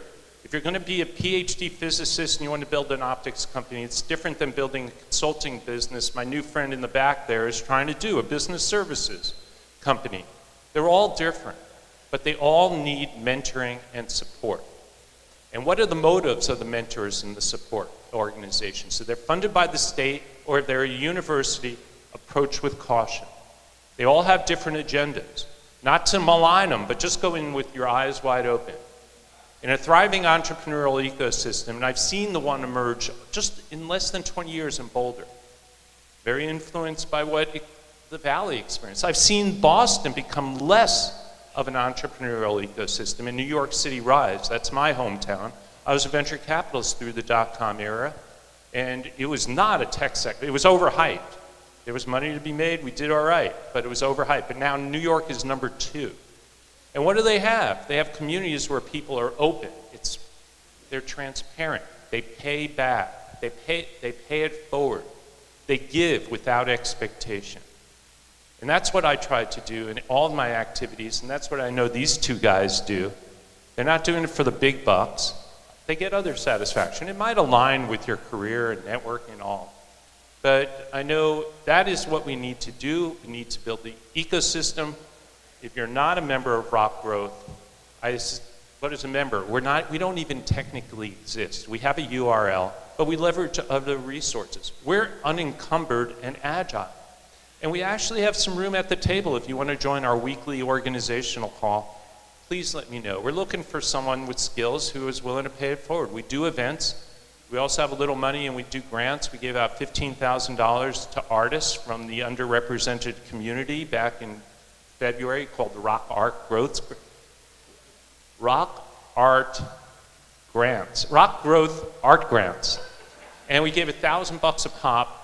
No questions really asked. A Zoom call, some sort of representation of how you're going to use the money. Buy a new computer because it will help you. Your 8-year-old Mac's gone to crap. No reporting requirement afterwards. So we were spreading the money into a group of creatives that are critical to this community. And creativity, there's similar DNA in all innovators, from the optics entrepreneur all the way to that musician or the wall painter or a business service entrepreneur. So I'm going to leave it at that. Try to stir you up. I know I've hit a bunch of friends in this room over the years over the head with a 2x4, but a good friend and a good mentor will tell you that you're on the wrong track, and perhaps engage you with discussion and offer a hand, extend a hand and offer to help. Thank you. Thank you so much for sharing that. I can definitely affirm the feeling of, when you're speaking in person, and it's been like 2 years, like 20 months since we've been able to be in front of people. I was on the walk up, I'm like, geez, I was never nervous to do this, but I feel nervous today. It's been like, I don't get to hide behind my screen. You all get to see my whole outfit, right? It's absolutely crazy. Thank you. I love that. Well, gentlemen, unfortunately, we are coming down to the last 2 minutes of our time here, so I'd love to connect with you guys over coffee in the near future, because I'd love to pick your brains more, but we can meet at Fuego. I don't know, that's a good recommendation, but awesome. But before we leave, I'd just love for you guys, we're gonna walk out of here tonight, and I'd love for everybody to just be able to connect with you. So we'll start, Richard, with you, and we'll work right down the row. How can we find you after we leave tonight? Probably the easiest way is info, I-N-F-O, @rockgrowth.com.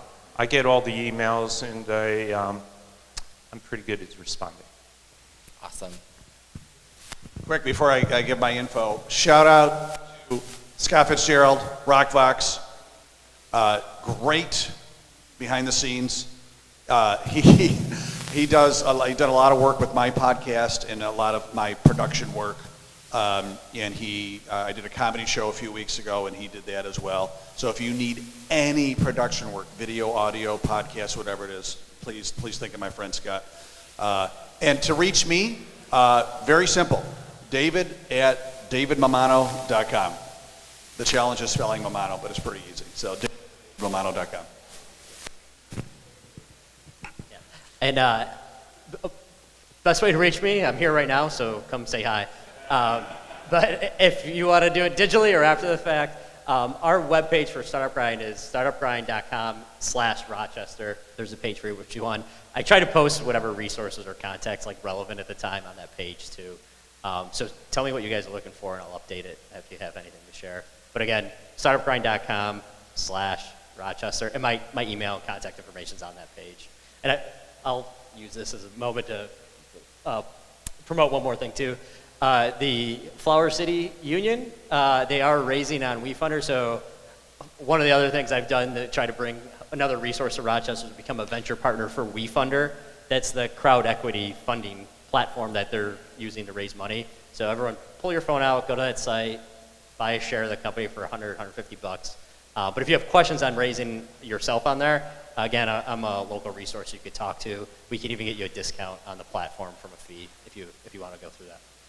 Awesome. Would you guys give these guys a round of applause? Thank you guys for being here. Thank you so much, Richard, David, and Michael. Nicholas as well, thank you. He's not only with Fuego Coffee, but also with RIT as well. Did you want to say anything about RIT? A little mention in there. Okay, you're good? Okay, they're all here. By the way, Richard, thank you for talking about the diverse nature of this event. I mean, that really was the genesis and the idea of this, that startups and entrepreneurs come in all shapes and sizes, from sanitizer products to restaurants to professional soccer clubs, beer and wine companies, not just the big tech companies as well, right? Basketball, facilities. So it's really inspiring, and we really appreciate it. So thank you for your contributions. These are great resources. Most of them are all free, and if there is a charge, it's usually nominal or goes to a nonprofit. So appreciate your time, everyone. Thank you very much. All right, so here's the thing. With that, we're going to take like a 6-7 minute break, mix and mingle. We're going to put a little music on. There's beer and wine back there now. Help yourself to snacks. And then we're going to get our next panel up, and then right after is Austin McCord, okay? Thank you very much. Quick break. Tonight's live stream for Listen to Your Mother Rochester in production of Bushnell's Basin, a full podcast and video studio designed for podcasting. Audio, video, voiceover, virtual training, and live streaming, whatever you need, mouth off at Rockvox, rockvox.com.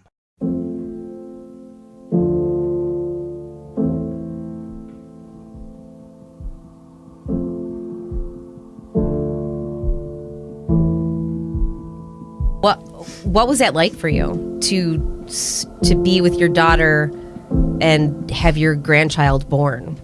Like, what was that like? Totally amazing. Totally amazing. That's not every mother gets to do that.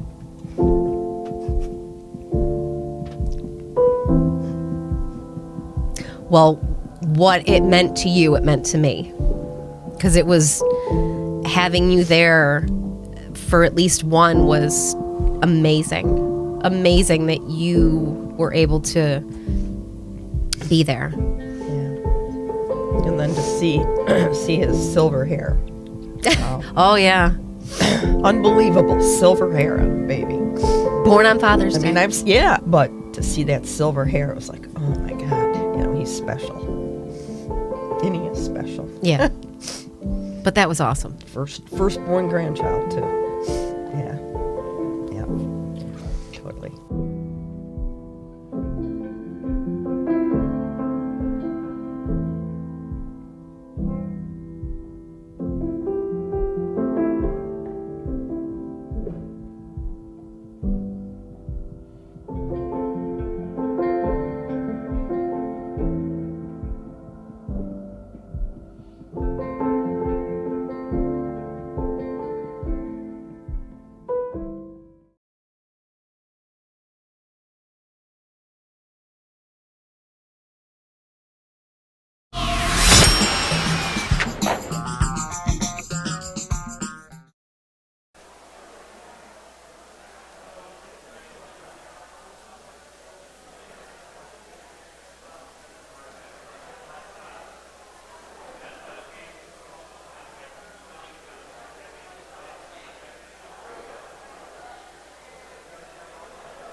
All right, if we can get Aaliyah to come up, Ramella, and Tina. We're getting ready for the next segment. Thank you. And by the way, we want to keep this moving because we want to make sure we save time for our discussion with Austin, and then we'll be able to save some time at the end for mixing and mingling. So if we could kind of get back to our discussion, that would be great. And I knew it was a risk when we let everybody loose, so. I know, it's been a while. Hey, Jackie, do you want to give a quick announcement for everybody? Just try to get their attention. Hey everybody, I'm Jackie. I am a member at Spot CoWork, and I am right across the hall before. I am not a startup, but I have been with Mary Kay. I'm a Mary Kay director. We've been around 56 years, and we are set up as a boutique right behind the wall. So when you get a break, walk around the back of the wall, and it's the big pink studio, and we'll be over there waiting for you. Thank you, Jackie. All right, we got to make sure we get this off here. Okay. All right, we're ready to go here. Andrew, I'm going to turn it over to you. I know everybody wants to mix, mingle, and talk. We're going to save some time in a little bit to do that. But so we can keep the program going, let's go ahead and get into our next discussion. So, Andrew, go ahead, take it away. Thank you.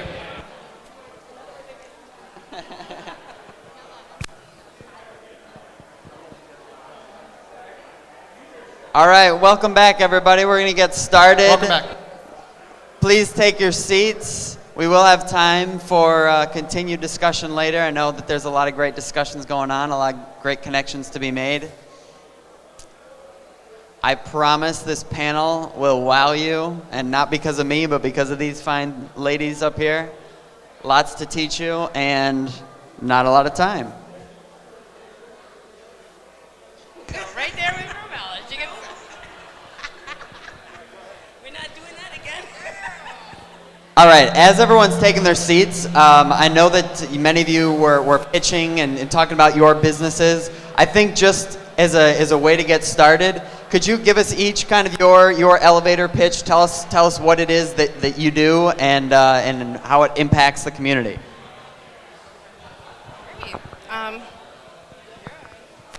Hi, my name is Aaliyah Kitwana. I am the CEO and founder of Career Bio.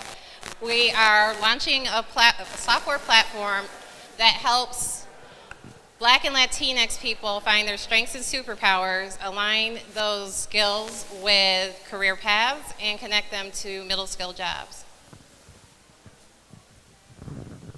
Really? Why you put me next to her? Hi again, my name is Ramella Cameron. I am the founder and CEO of Conversus Business Solutions. We're a full-service administrative support and consultancy firm providing an array of virtual assistant services. Your turn. Hold on, mic drop. Tina Paradiso, Imprintable Solutions. We're a service that's of service to our community, working with young, at-risk, disconnected opportunity young people.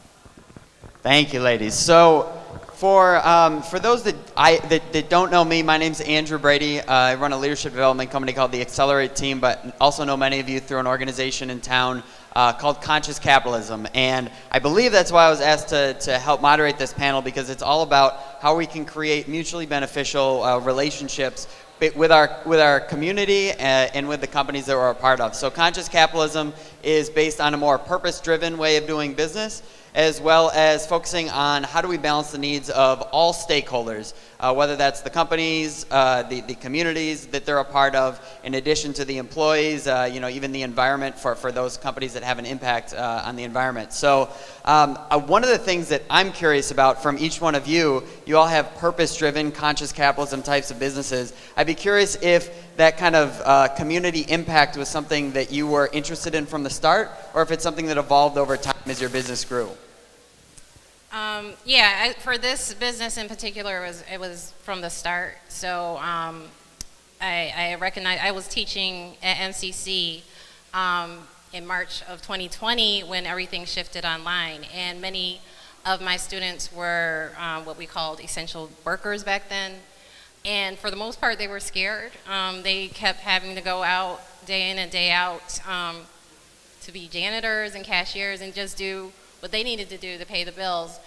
But I saw and knew that they could be doing other things if they wanted to, if they knew how to connect to other jobs and opportunities. And so that's what sparked the idea for me. Really? Can't deal with her today. All right, so for me, my way of giving back to the community, we work with local colleges in the area, and we actually intern students from the business administration and like digital marketing, things like that. And our goal is to try to push for entrepreneurship. That's one of the things that I've done, is just trying to teach people entrepreneurship, how to build a business and get started, and then also how to manage it going forward. Another thing that we do that a lot of people might not think about, I am very big on giving back, and we partner with homeless shelters and other organizations out there to do like holiday food drives and things like that. So we try to make sure that every decision we make is we're able to give back in some way. So, your turn. So when I originally bought the company, it was, the company has always been of service, whether it was to my family to help me take care of my family, and then it grew into those with different abilities, and then it grew into working with the young people. And one of my passions is young people because I was them and they are me, so. So Tina, since you have the mic and you've been going last, I'm gonna direct this next one right at you. So I know that there was recently a startup grind pitch battle, around social entrepreneurship type of pitches. I'd be curious, as you're pitching your business in general, we heard kind of your quick elevator pitch, but do you lead with that social impact, or how do you kind of try to weave that into the story of what your company is versus the purpose in the community aspect? I always lead with who we are and how we do it, because I think it's important to know who you're doing business with. They often say people do business with those that they like, but more importantly, if you have the opportunity to do business with other businesses that are having impact, I think that's where you should be spending your dollar. So I'm going to lead personally with our story and how we do what we do. Yeah, and I think that when you're talking about those types of partnerships, certainly I know from experience of working with you that part of all of what conscious capitalism is all about is that yes, these purpose-driven businesses are giving back to the community, doing great things, but they're also it's also impacting their bottom line in a positive way. So can you talk a little bit about how your purpose and your profits have been not mutually exclusive, but actually supportive of each other? Sure, absolutely. So when we had started working with young people in particular, over the last few years, our manufacturing has actually increased and doubled. Along with that, having our young people be empowered to arrange their workspace, arrange the equipment, and arrange their schedules, and this is all driven by our young people, our throughput actually went up over 20%. And that's quite extraordinary in any type of manufacturing if you come from manufacturing. So when I believe when you empower people and you give them knowledge and they get to use it, how they feel they can use it, it benefits the company at all. Now, one of the interesting things is we take all of those profits from our manufacturing that we continue to grow on, and that comes back into our program. So I went from actually hiring 3 young people off an internship into full-time positions, and we're now up to 10. And that does ebb and flow because we are supposed to be a stepping stone, not their next step. So they come to us and they're learning different life skill sets, and I don't, as much as I love them, as much as I want them to come back around, I don't want this to be their forever place. I want it to be a stepping stone. And they'll do peer-to-peer training, and that continues, and our efficiencies continue to go up, and it's quite amazing, and it's very organic. It's really cool to watch. Nice. So, Romelli, you're talking about some of the partnerships that you are, a part of, some of the ways that you try to give back to the community. When you are kind of selecting what those organizations are, how do you try to pick the kind of values-aligned organizations and who you're going to work with in those conversations? Sorry, you gotta turn around. All right, so when I'm picking the different organizations that I'm working with, it's usually I try to look at it at a local level and try to stay away from like those big brands or franchises because they already have the awareness. The smaller organizations don't. So that's my way of trying to like work with them and get the word out and work with other other companies as well to get involved in like the food drives or whatever thing that we're doing. Yeah, and so when you're working with clients, is that something that you're thinking of as well as how to select those or work more with those that are values aligned with you, or how do those conversations develop? Well, I'm very, very picky of who I work with. I don't work with anybody just because if I don't believe in your service or product that you're selling, I'm not going to try to sell it because why would I sit here and BS anyone else? So when I'm working with like my clients, I'm looking at it as collaborating with them and also trying to get them involved in trying to give back as well. Nice. Yeah, pass it on down to Aaliyah. I was actually having a conversation right before we got started, recognizing that it was almost 2 years ago since I saw you last, and you were also giving a pitch, but for a different company that you're a part of. So I'd be curious to hear from you, kind of similar to the question to Tina, what ways when you're trying to pitch and you're trying to talk about the work that you do, how do you try to weave in that story? Is it more leading with the company and the purpose is a side product or side benefit, or how do you try to share your story in a way that can connect with people, given those kind of elevator pitches or sales conversations? I don't even know how to answer. I guess I lead with the purpose. The purpose is the reason that I'm doing what I'm doing, and like Ramella just said, like I'm not gonna mess with or deal with people who are not in alignment with what I'm trying to do and the product, the results that I'm looking for in the community. So if there is a mismatch, then we say there's a mismatch, we can't do business, and you keep it moving. There are definitely plenty of people and businesses to do business with. And have you found that purpose and that community impact is something that's driving growth for you? Again, I think more and more people these days are trying to spend in ways that align with their values, partner with people in ways that are aligned with their values. There's even impact investors trying to, align their investments with their values. Are you finding that people are attracted to that and that it's part of your growth? Yes, and so I've found that in my experience, there are companies who give lip service to wanting to be like more diverse or more impactful in the community, and they have this and that on their website, but when you go and walk into their actual business space, I'm a black woman, and I can say that some businesses don't feel as welcoming. You can sense that in their culture. I can't, what was the original question?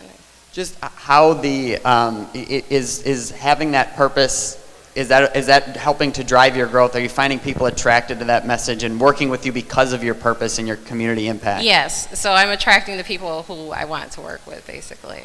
Yeah, and I think that you're kind of mentioning as well, in the green sustainability movement, that there's greenwashing. Sometimes now you'll see kind of like purpose washing as well. Are there any tips that you have for maybe people in the audience of how to know when an organization is really being authentic with that purpose that they're espousing?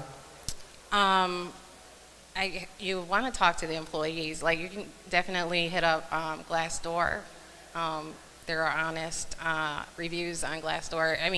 And or just like look through LinkedIn, connect with people who actually work at the company, and find out what their experiences are. The better connection is people who have worked there previously, though, because they'll be more candid. So yeah, just do a little bit of research and or just show up, and you can sense it in about an hour, like who's being authentic and who is not.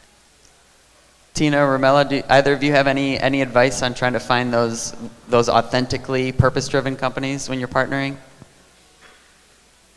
Honestly, think that a lot of it comes organically. You have intuition, you have lived experience, you have life experience, and to your point, you can walk into a space and be like, not so much, right?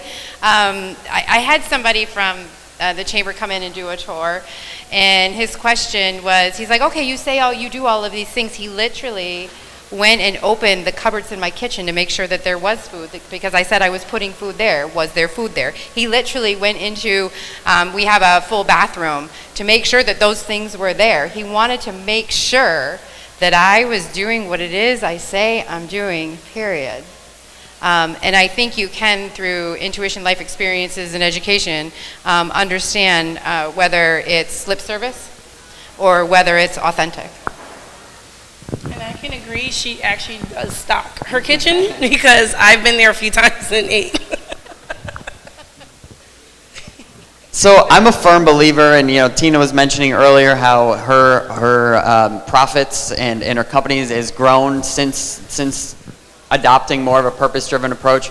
I'm curious from any of you, I'm a firm believer that in the long run, the purpose and the profits are supportive of each other, but sometimes there are difficult decisions that you have to make in the short run where it may be difficult on your profits or on the bottom line, but you do feel like it's purpose-driven. You do feel like in the long run, both for your company but also for your integrity, that it's the right decision. Do any of you have stories that you can share around times where you did have some of that maybe clashing between purpose and profits and in the short term anyways that you had to do for the long-term purpose of the company? No? All right. Well then, given that we've got some social entrepreneurs or maybe aspiring social entrepreneurs in the audience, maybe they have companies that aren't especially purpose-driven, but they want to integrate more social impact into their organizations, or maybe they're dreaming about a company and thinking about how they can give back. What kind of advice would you have for those in the audience that are maybe a few steps behind you all on this social entrepreneurship type of journey? I would, do some introspection work, because that's my thing. But just get aligned with what is important to you and get real about that and go in that direction. Bake it in to the enterprise from the beginning, those values, that ethos, and move forward from there is what I would advise. I actually want to speak on that real quick. When it comes to working with my clients and things like that, I'm also looking at my team members. That's also important. I want to make sure that my team members also believe in my mission, my purpose, and the values that we portray in business as well, because if it's not a good fit, then you won't fit in the culture. So that's another thing that a lot of business owners should look at, is not just focusing 100% on the clients that you're looking to attract, also trying to align those things with your employees as well. Just before you hand off the mic, any advice along those lines for people, again, to find people who are truly aligned with the purpose? What kinds of things have you done to kind of screen out and who's the right employee and who's not for you? Well, I can tell that within the first 5 or 10 minutes. Just trying to get an idea of what their goals are. Also asking, just trying to probe and just get an idea of where they are. And also looking at their social media. We can say a lot of things, but how are you portraying yourself in the public eye? And I think a lot of employers miss that as well. I will stalk your social media to make sure that you're not embarrassing me in any way, shape, or form. So I think it all starts with leadership and those at the top, and you have to do work on yourself first. And if the leader isn't 100% in, then your team isn't going to be 100% in, period. And if you want to do this type of work, you do have to do your research. You do have to dive into things that you may not understand that you do need to know. You don't know what you don't know till you ask somebody. And find a company or companies that have a similar mission, vision, value, and purpose, and shadow with them, work with them, learn about them, ask the question. I'm a big ask the question type of person. So ask the question and go do your research before you do it. Because if you dive in and you're not informed and you're not educated, like in my company as a leader, I must be trauma informed because of my team. And if I'm not, I'm stepping into something bad for them and for me. So as we are getting close to time and wrapping up, I'm curious. Again, I'm a big believer that you're the average of the 5 people you spend the most time with, and the people that you surround yourself are really important. And sometimes if you, as a business leader, are in the typical business environment and surrounded by typical business people, it might be hard to hang on to your purpose because so many people are purely profit driven. So I'm curious from you all if there's organizations that you're a part of, resources that you'd recommend, community type of programs or trainings that you've been through that have encouraged you in this either entrepreneurial direction in general or social entrepreneurship specifically. So I'm a big, huge fan of community. I think the entrepreneurial life can be super lonely and isolating if you allow it to be. So, I'm a member of NextCore, so I have roots there.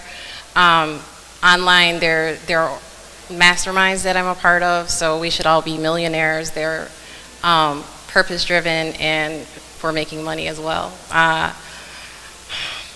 And I do individual trainings here and there and just try to keep my networks tight and fresh and keep meeting people and keep reaching out.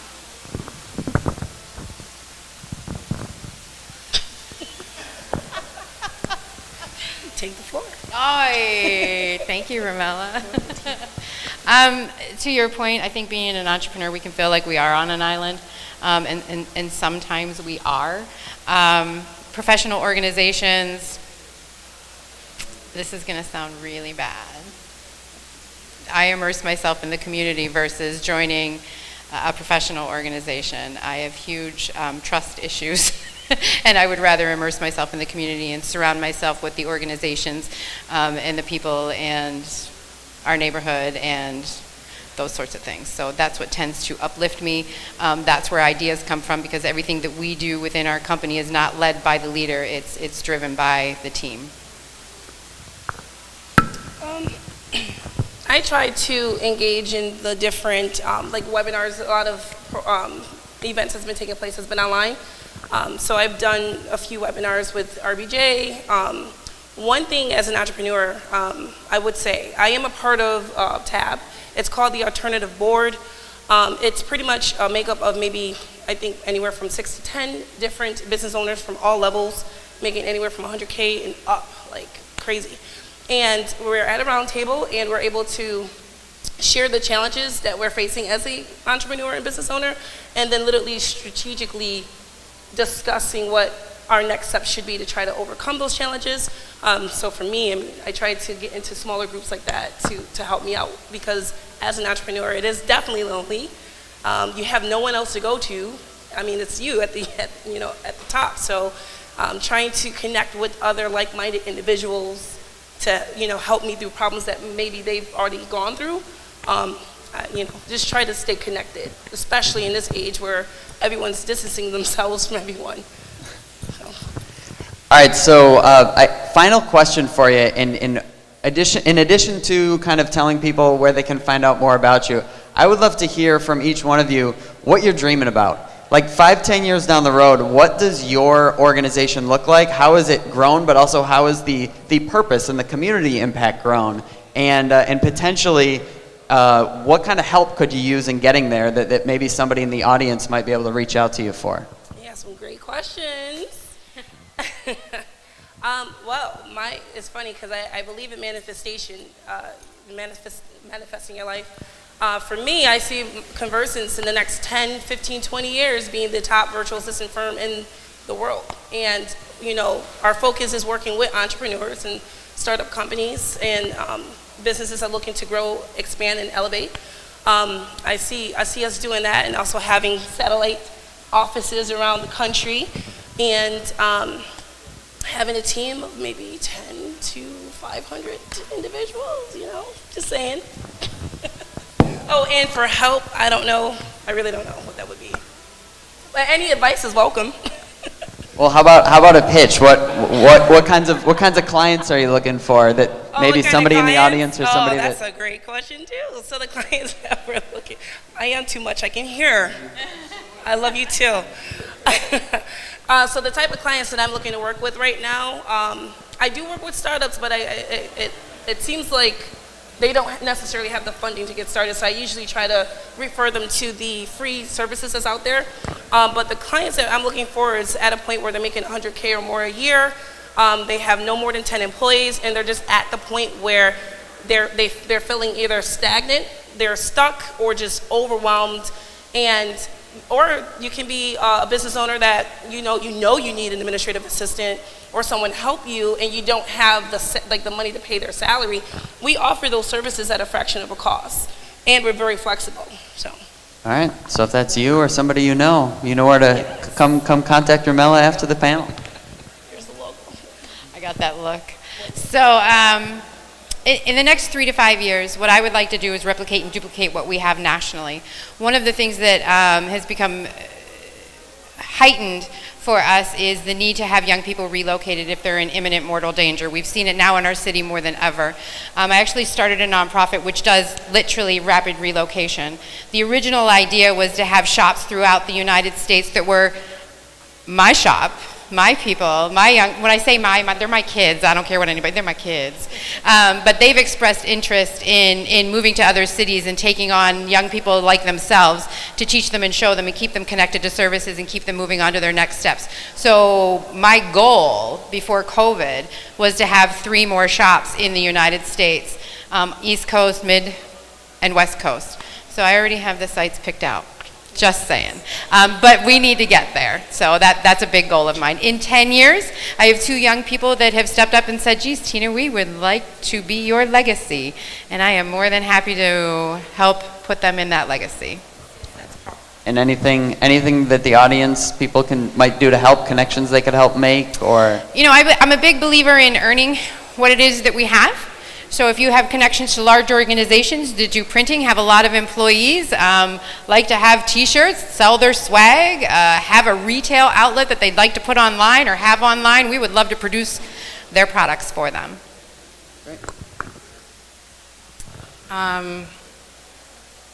So where do I want to be? My big.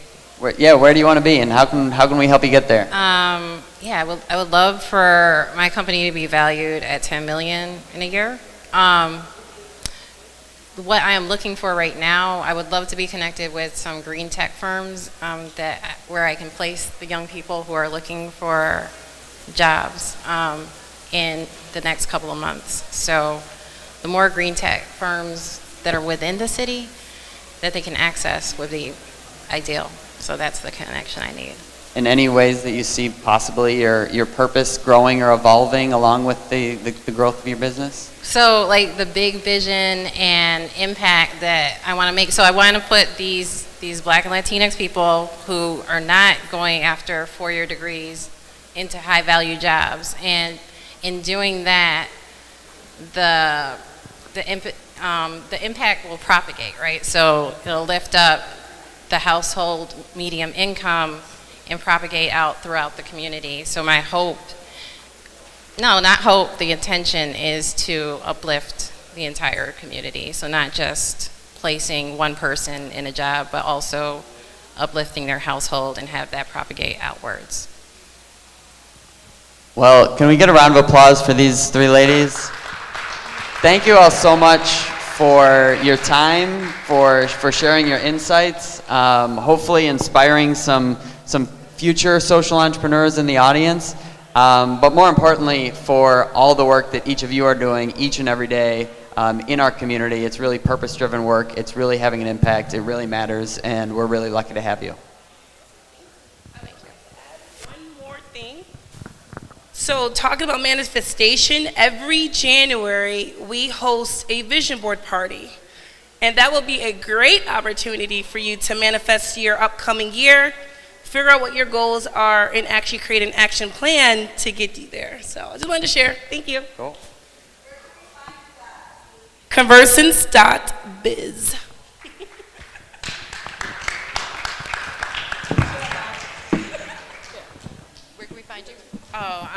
It's easy. Just find me on LinkedIn. I'm the only one who spells Aaliyah, A-H-L-I-A. I think. I might be the only one, but only one in Rochester. Yeah. So, thank you.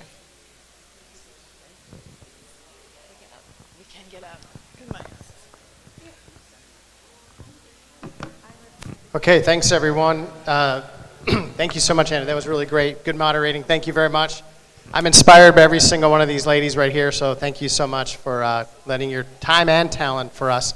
Okay, so we've got Austin McCord here, but before we do that, I wanted to show you one little video just before we bring Austin out. And by the way, we were going to take a little short break, but I think we're just going to go right to Austin because he's here, and also because we're going to leave a little bit of time at the end for just some more networking, all right? So, but give me 30 seconds. I need to find...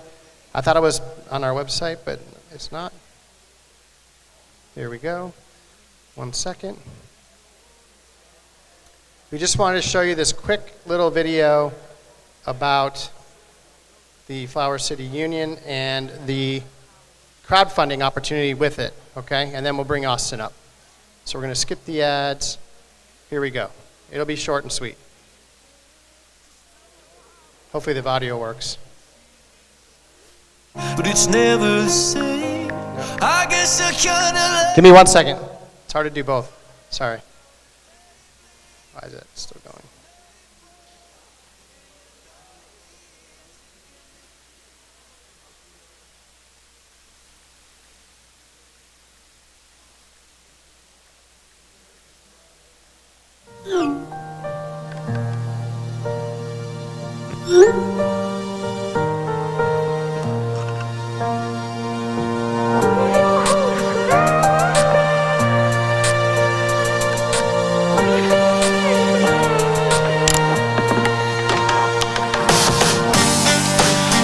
Rochester has always been a city for creators, where innovation, adaptation, and inclusion drive us forward. America's first boomtown. The world's image capital. The Flower City.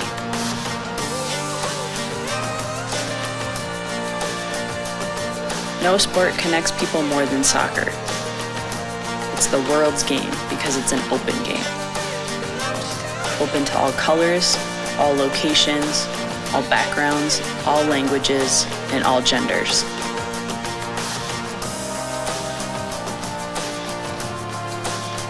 But too often, access to soccer in America is closed to those who can pay. High club entry fees, extensive travel, and private training costs all plague the youth experience, while the professional game is restricted by territory rights and a minimum ownership net worth. It doesn't have to be this way. Flower City Union was created to be more than just a soccer club, to do things differently.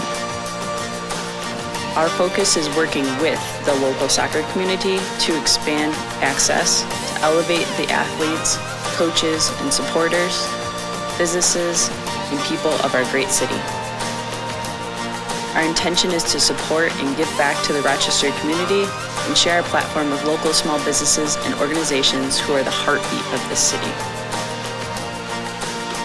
Our vision is to be the first American pro soccer club to offer true equity ownership to anyone who wants it. To be the true people's club, not just a club governed by a select few.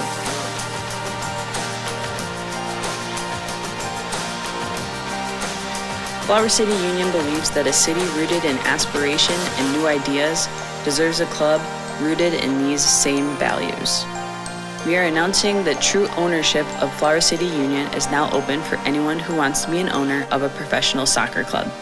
No restrictions, no minimum net worth requirement, just a club wanting to be open to anyone who wants to be an owner and have their voice heard.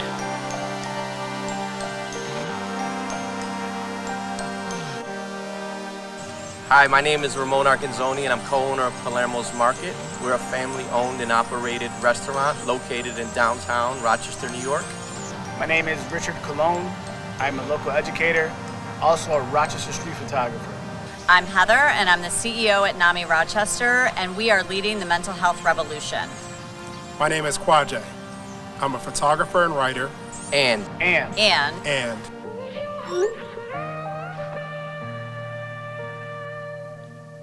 Rooted in innovation, rooted in opportunity, rooted in Rochester. All right. Thank you to Flower City Union for sponsoring This this is the next checkers segment. game where grandson and granddad will bond. And we will bring up Austin McCord. So Austin, if you can go up there with David, and we'll get started in about 30 seconds. Thank you. Whichever one you want.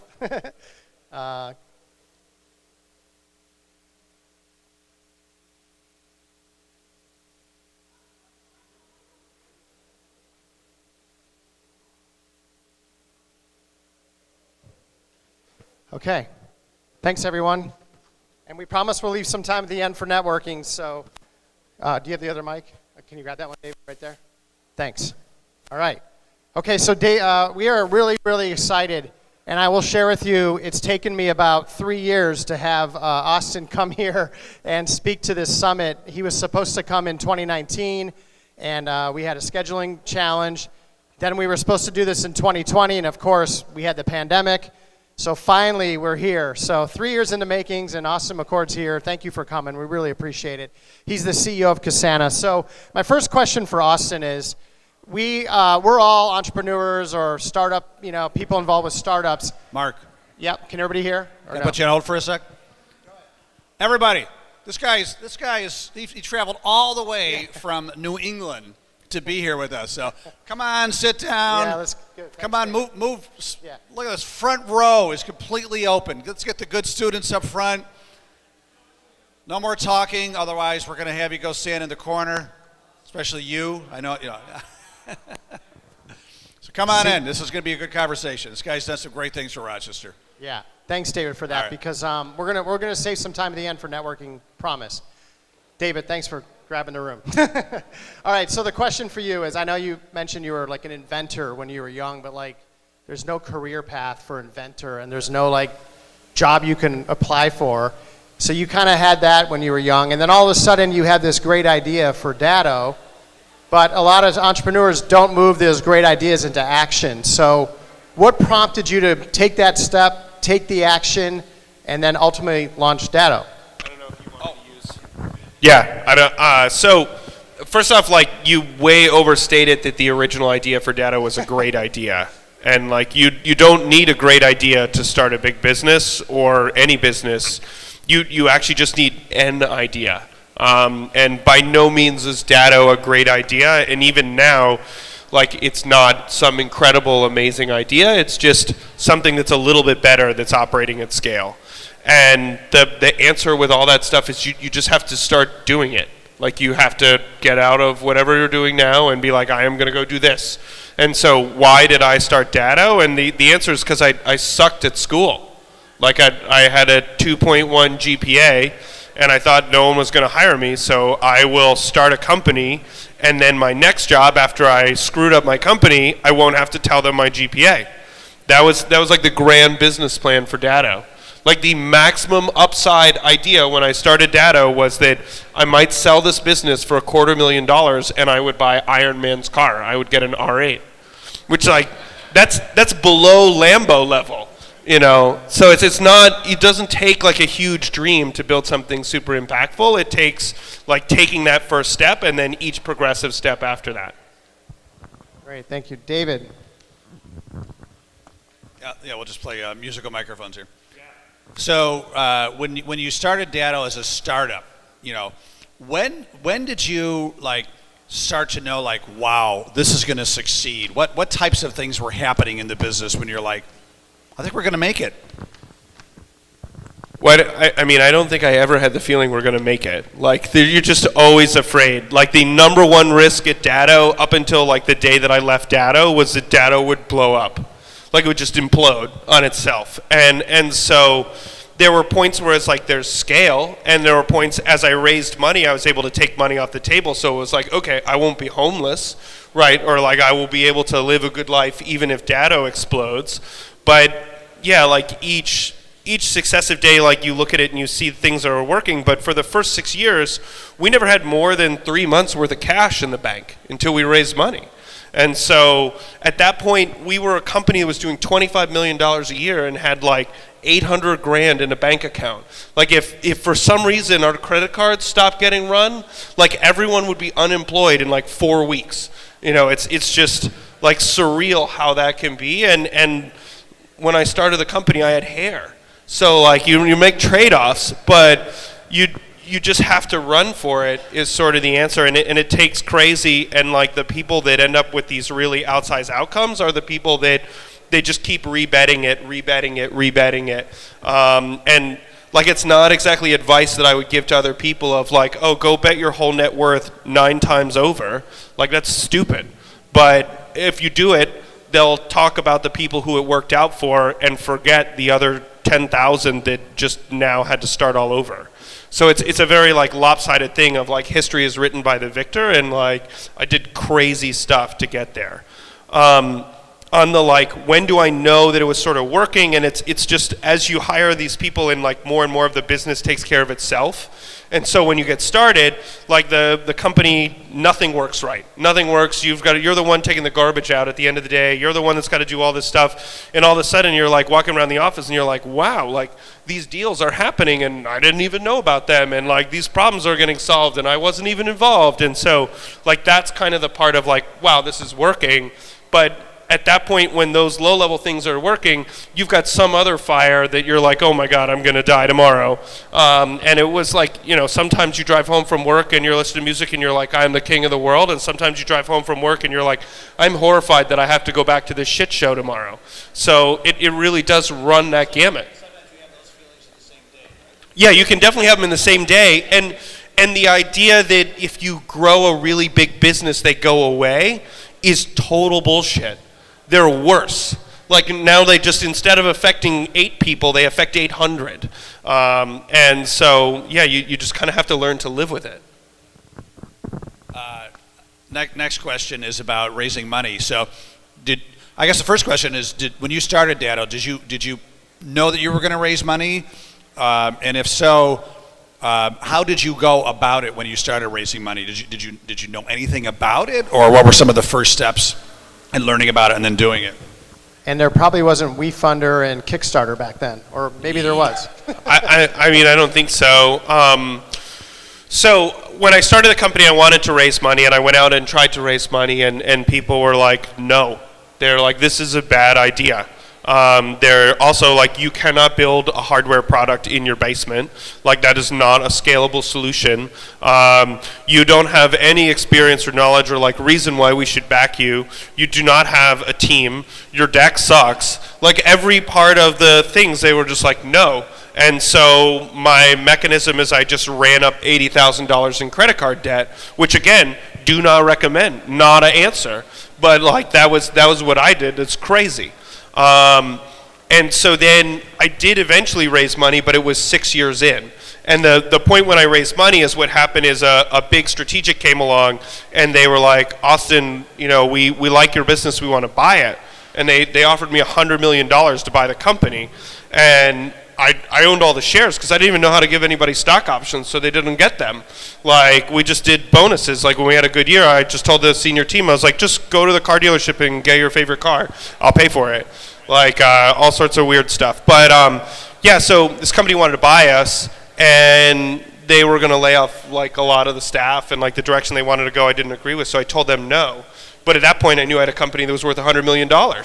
And so then it's a lot easier to go raise money because, like, I know what I'm working with at that point. And, like, the VCs came and they found me, which they had done all along, but I was kind of just telling them off. And then at that point, I became a lot more open to having that conversation. But I think, like, I can talk a lot more to the whole raising money thing because after I left Datto, I spent a year working at one of the best venture capital firms in the world and like saw the whole other side of the table, which is super fascinating. And then Like Kasana, I knew that I did want to raise money and raise money right away. And it's almost amazing like how easy that is once you understand what that narrative is and what motivates a venture capitalist and how they think about it. And like we went and took an idea that Nick, our founder, had struggled for a very long time to raise money and showed up and, you know, raised money right away. So it's sort of wild how that stuff happens. Now, you had just mentioned you got an offer for $100 million to sell your company. Some would argue, okay, you've arrived, right? That's the goal and objective. But I know with that came potentially laying off employees. With that came, I guess, giving up something that you had put all that time, effort, and sweat equity into. Why did you determine at that time it was time to go out, raise more money, and keep the company going versus, okay, maybe this is what the time to sell? I mean, I think because at its core, like my brain could not process the concept of $100 million. And so it's just like, this is a comically large number. So I really just didn't believe it. And I was having too much fun. So I said no.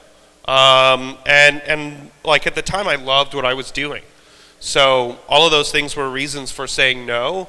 And then it gives you like enormous energy to be like, all right, you've made this choice. Now how do you make sure that this choice is not the worst mistake you've ever made in your entire life? And, you know, I lucked out. Like Datto eventually sold for many times over, you know, that $100 million point. So it really, really worked out. But yeah, I didn't start the company solely with like some number in mind. It was just like, I will do this and see what happens. All right, so fascinating that, you know, you grew a company from scratch and you grew it to, you know, a large company, got a lot of money, but you reached a point where you knew it was time for you to step aside. And so tell us about that experience. Like, how did you know it was time for you to go? Why'd you want to go? All that stuff. Sure. So like I traded my like 20s for Datto. And that was the answer. And so while my friends were like, oh, we moved to Australia for a year, or we did this cool thing, or even like I worked this dead-end job, but it was awesome because I surfed every evening. I was like, cool, I'm in my folks' basement writing code. Like it sucked. And I got 11 years in. I had sold the company to a private equity firm at that point, so I had raised 2 rounds of funding. Company was already valued at over $1 billion, sold it for around $1.5 billion to a PE firm. I was the majority owner at the time that I sold it, so the PE firm cut me like a just, you won the lottery 5 times over level check. Like I did not know they had those digits for the ATM level. And, but I'm still, you know, running the business, just going to work, doing the same things. And it was actually kind of this wild point that a friend of mine who ran our UK office, and is a bit of a sad story in that like he came to visit or was like on a business trip and he got hit by a car like right in front of the office and killed. And you just realize that like you don't know when your story ends. And like this guy, he had just made a few $1 million, like finally made it big, like so much struggle, and then like it's over. And I was like, I don't want the thing that they write of like, here is Austin, he did Datto. And it's like, I want there to be more to my life than like just the 5 letters. And so, yeah, it felt like the single most selfish choice I had ever made in my entire life, like to quit. And it was like really emotional because like the work, the senior team was like my family. And like when I announced the company, like people cried, and it was just like, I was like, I'm not dead. Like I'm still a person, but it was just really weird. But I don't regret it. I was just saying, looking back, was it the right decision? Yeah, totally. You do not want to run a big company in COVID. That sucks. I feel bad for Tim. But yeah, did not know that was coming. But no, I don't regret it at all because it allowed me an opportunity to live my life and to do different things, and my life is incredibly different now. And while Datto has continued to grow and be more successful, and there's things that I regret that like, hey, if I was running Datto, we would have done this differently, and you know, the current CEO has slightly different values than mine, and I have to like let him do what he thinks is right. But yeah, I don't spend a lot of time like wondering like, man, I wish I ran that, like, because it's just a totally different thing. And to go back to actually running a small business and doing the little stuff and like riding that wave up, that's so much more fun than when your company is thousands of employees and you're like the general with the little rake being like, we'll put 60 engineers over here, right? Whereas instead it's like, oh, I'll go sit with the engineers and figure out what's going on. And it's like way more hands-on. So Austin, when I had outreached to you a couple of years ago and we started talking about have you come in to speak like to an event like this, you had said back that I love talking to the startup community, I love talking to entrepreneurs, but when you look at this diverse audience from a wine company to a professional soccer team, we've got a sanitization company back there, outsourced business solutions, very diverse, and they're not all IT and they're not all going to be $100 million companies maybe. What's your like advice that you give to an audience like this or to startups or entrepreneurs that are, like you said, maybe they don't even know where this thing's going, but they know they're believing it, they're passionate. What do you tell them? I mean, certainly don't do whatever the hell I say. Like, seriously, like, you're running this business and you should follow your dream. And maybe your dream is to build a big business, and maybe your dream is just to make a paycheck or to expose something or make a, change in equity. And all of those things are fine.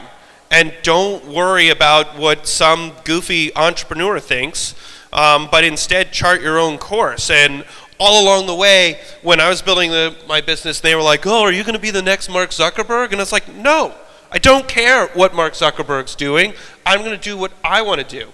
And like you have one life. This is yours. If you want to go start a business with it, great. And build it as you want.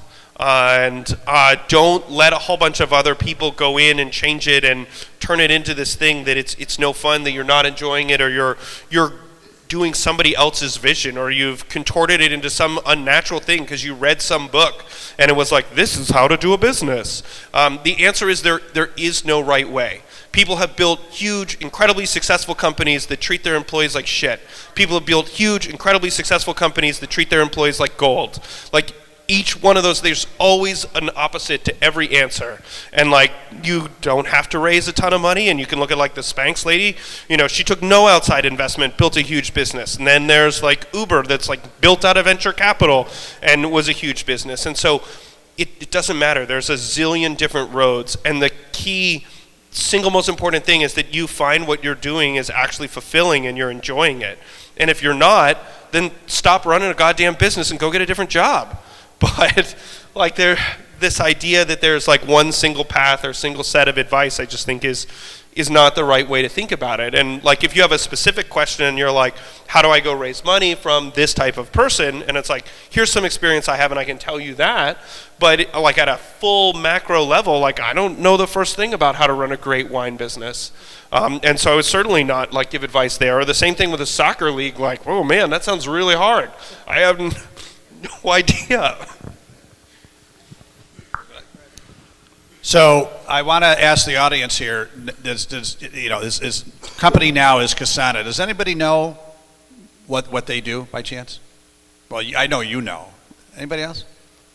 What's that? Sorry, I can explain. Well, I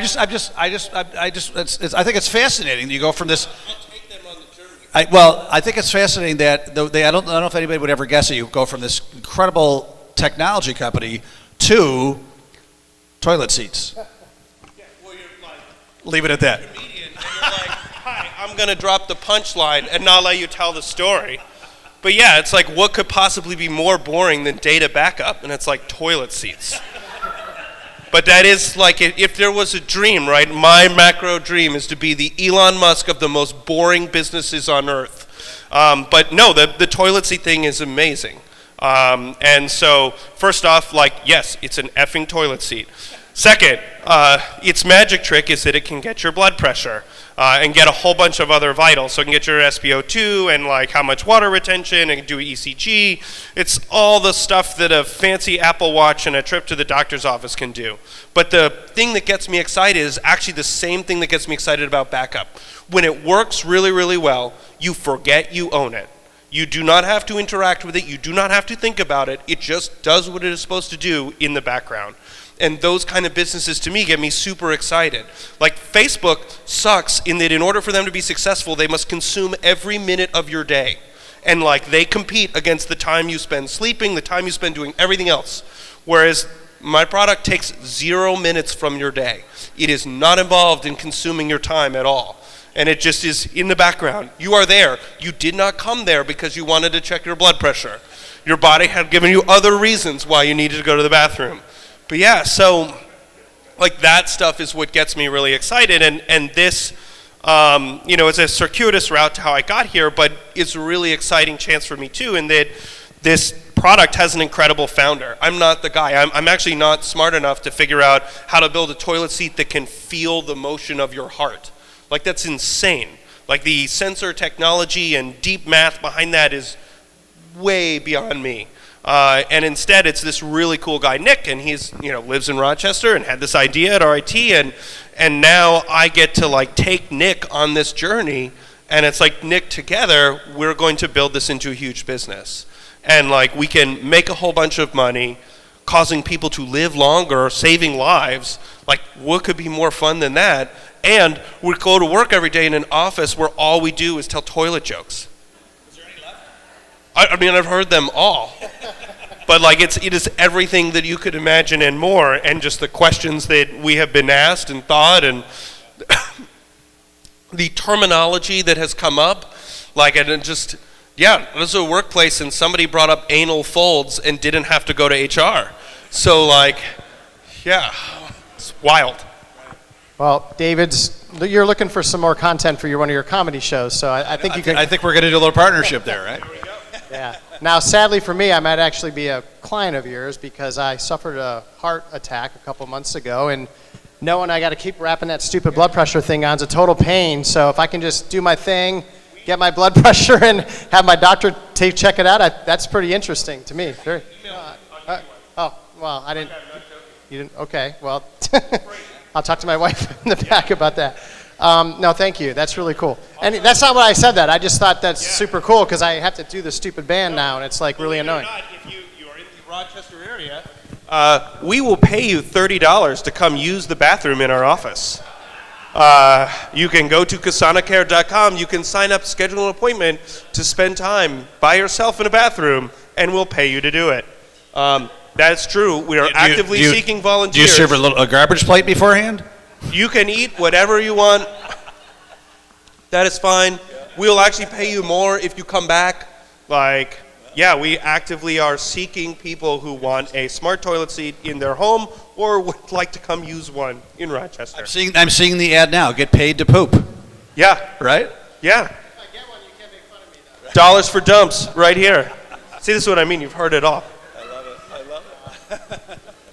David, by the way, let's pause for a minute. I know this is always the awkward part, and we didn't plant any questions out there, but does anybody have a question or they want to ask Austin, if you're comfortable with that? This is always the awkward. Does anybody want to get paid to poop? Genevieve. Look at that. There we go. Genevieve, you got to have a question for Austin. You do. Am I putting you on the spot?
Absolutely. Like, I don't know, it's hard, like, she didn't ask a question, so it's difficult to deliver an answer. Yeah, go for it. New Hampshire? I mean, Rochester, New York. No, I live in Boston, like outside of Boston, Cambridge. Yeah. No, I grew up in Connecticut. Yeah, fire away. Yes. Yes.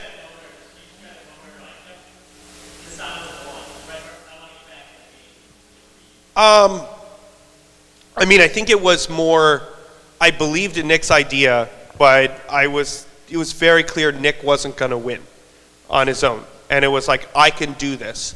I can make these widgets. I've made widgets before. I can build a sales team. And he's got the science side. And so the opportunity to put those two together was really interesting.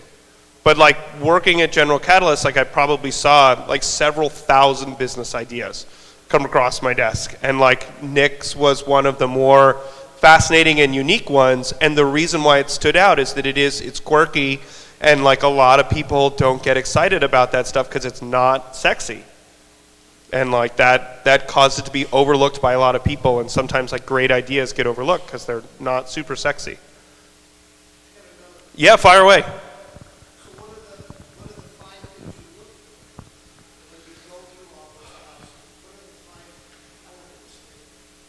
So different people look for different things. For me, like if I'm going to put my money to work, and I've invested in a whole bunch of small businesses, and I have a small venture fund where I set my own money on fire, investing in businesses. And so the first thing is like, is this a real business? So like, does this business work without capturing the entire market? Like the only way for Uber to be successful is to destroy all taxi services first, right? And that's like a very expensive, long, complicated road to get there. So those sit outside my purview of like, I really don't want to invest in that kind of business. Then it's, looking at like the core economics and making sure like the unit economics are solid, that like, yes, this will make money. Does it solve a real need? And like ensuring that there's like a real market. And do I like and trust the people who are running it? Because no matter how much you like a business, if you don't have faith in the leader, do not put your money at risk there. And like that's super important. Every venture capitalist will like tell you that, and that you just get burned almost 100% of the time. But I've invested in all kinds of crazy stuff, like a company that uses robots to process laundry, and they want to build these giant factories where like dirty laundry goes in one side and it comes out washed, dry, clean, folded out the other. And it was like, that's impossible. And it was like, we went and did the Willy Wonka demo and showed how that could be done, to somebody that's like, hey, I've rethought the software for building electronic circuits, and it could be made infinitely better. And it's like, yes, this software does not suck. Like, I will invest in your business. So it really can be all kinds of weird stuff.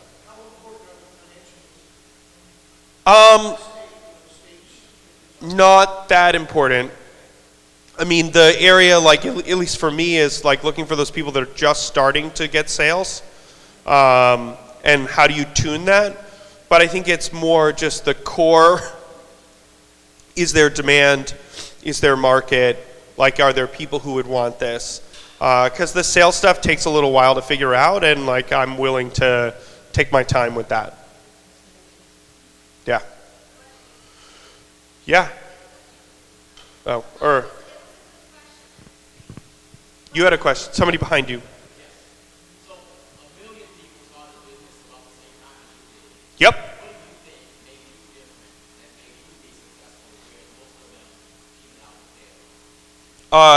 So first and foremost, I was lucky, and like you cannot discount that. You worked hard, which like that's a requirement. But again, if you don't get lucky, lots of people work really hard and run their businesses into the ground. And then I think that I wasn't particularly married to like some unique vision, and instead was willing to adapt to find a customer, and was like, I am going to make this business work. And we started and we wanted to sell direct, and then we realized maybe there's a market in distributors, and then we pivoted our entire business to go after distributors, and then we weren't making enough money, we were going to go out of business, and it was like, you know what, we can knock off this competitor and probably do a better job than them. And so we just threw this Hail Mary and we're like, we're gonna create their version of the product. And so we did that. And then it was like, we're gonna sell it at half their price. And that started to get sales going. And then it was like, oh, we could leapfrog even that further and think about like an even different part of the product. But it was just keep going. And it's like those people that if you're super married to like one direction and you're like, I don't know, and you're gonna make like, you're gonna sell carbonated only lime juice. And people are like, this tastes terrible. And you're like, screw you, that's your problem. Like that, a lot of people who get that mindset, like they go into the ground because they're not listening to their customers. At the same time, if you listen to everything that your customers ask for, you end up with like the Homer Simpson car that's unbuildable and no one wants it. So it's like this weird middle in between that you got to do. Yeah. I like to travel and the like normal stuff. I like to ski and hike, many. But I bought on the crazier side, I bought a warehouse. And basically filled it with like everything like the nerdiest 12-year-old ever would want. And so I have all of that, and you could show up there, and if you want to build a scooter or an iPad, like I have all of the parts and components to make all of that at any moment. I have like a ball pit you can swim in, because I once filled somebody's office to the top with ball pit balls, and they were like, that's cool, but I can't work in here like that forever. So now I have an enormous ball pit. I started a robot combat league that then became the world's largest robot combat league, which is why I'm actually flying back to Connecticut tonight, because we're having another event. And then that got so big that a streaming service asked me to produce television episodes for it, which I don't know anything on how to do that. So I hired somebody who used to run like Katie Couric Media, and now she is in charge of the Robot League, and like next year that will be a TV show. So like really, really weird shit is what happens, and it's like you just keep pulling these threads. But generally, like I'm a big fan of irreverence, and so I just like to do lots of goofy stuff, and like I have the Guinness World Record for the world's largest googly eyes, like just because I wanted that. And so I was like, I will build 12-foot googly eyes. It's not even that big. But yeah, the previous record was 3 feet, which is just comically small. Yes? So we have started a bootstrap hackathon. Cool. The largest hackathon in the world is right across in Ontario, Canada. They have like 50,000 square feet of fire. Okay. They're providing millions of dollars of grants around the nation. Yeah. How do you find the 5 people that you like trust and get it to the So when I look to hire people, I look to give them a job that is more responsibility than they have ever handled before. And so whatever job this is that they're getting, this is the apex of their career. And so maybe they might have done the stuff and they had the experience and they were number 2 in marketing somewhere. And it's like, great, I want to hire you to come be number 1. And they've never been number 1 before. But looking for those people that like, when they come to take this role, they're like, this is my chance. This is my big break, right? Those people will work the hardest. They'll be the most connected with the direction. Whereas if you bring in the person and they're like, they've been number 1 at marketing 6 times, when you hire them, they'll be like, hi, this is the 7th time. Here is how marketing works. This is what you do. And you're like, well, but wait, we might be different. No, this is what you do. And like, it's hard to get them to adapt to whatever you're doing. And so it's finding those people that like have that opportunity to believe. And so like even with this robot thing, like I hired this lady who's run production companies and she's like a vice president. And I was like, great, you are CEO of a robot combat league. You don't know anything about robot combat, but you appear to be a very smart lady and you have a lot of skills and talents. Like, do you want to come? Like, you have to figure all of this out. You have 2 years, go, right? And it's like that chance, and you give them as much control and as much scope as possible. And it's those people that are going to run and get excited by that will work best as your early team. You're welcome. Then what will suck is if your business gets really big, you'll have to fire them. No, seriously. Like this is one of the challenges that happens as you build bigger and bigger is that you'll outgrow your team. And like what gets you here won't get you there. And you have to constantly sort of rethink as you cross different sort of lines. And a lot of times it's really painful because you have these people that were amazing that got you, from A to B or maybe from B to C, and all of a sudden they're drowning and they can't get you from C to D. And it's not because they're not, they don't want to. It's just like they cannot acquire the skills fast enough for the rate that your business is going. And like you have to make really tough calls and decisions with that. And that is like the single hardest thing as like a CEO of a fast-growing company? Yeah, it sucks. I do just generally like making adults cry. It's like not fun. I would not recommend. And like you know, you do what you can. You give them the best severance, but like they're believers in your mission, and so it's like very tough. No, we got in the back.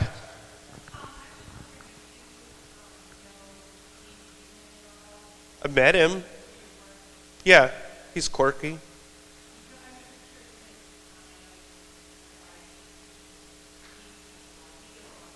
Yeah, well, he has the first thing, and my version of robots is way more destructive. It involves fire and saw blades, and yeah.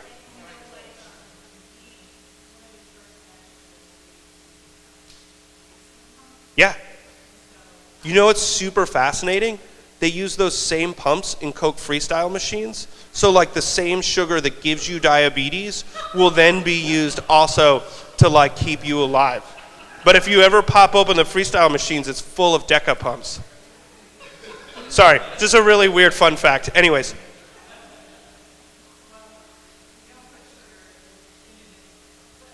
I know, but it just, the pump, the same microfluidics pump, like, is used for.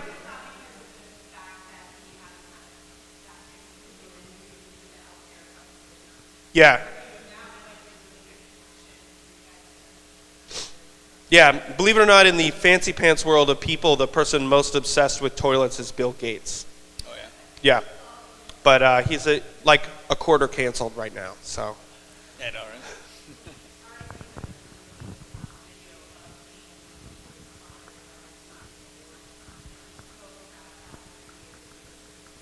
Cool. Yeah, I'll have to check it out.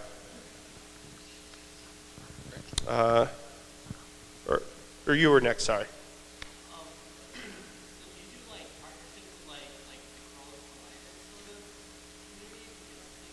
Not yet. I mean, we don't get involved in anything that comes out of you. Like, we're mainly involved in, like, the heart stuff, and just, like, it's a place where you will be where we have skin contact. And so that's, like, the key magic trick for us. Yeah. I did.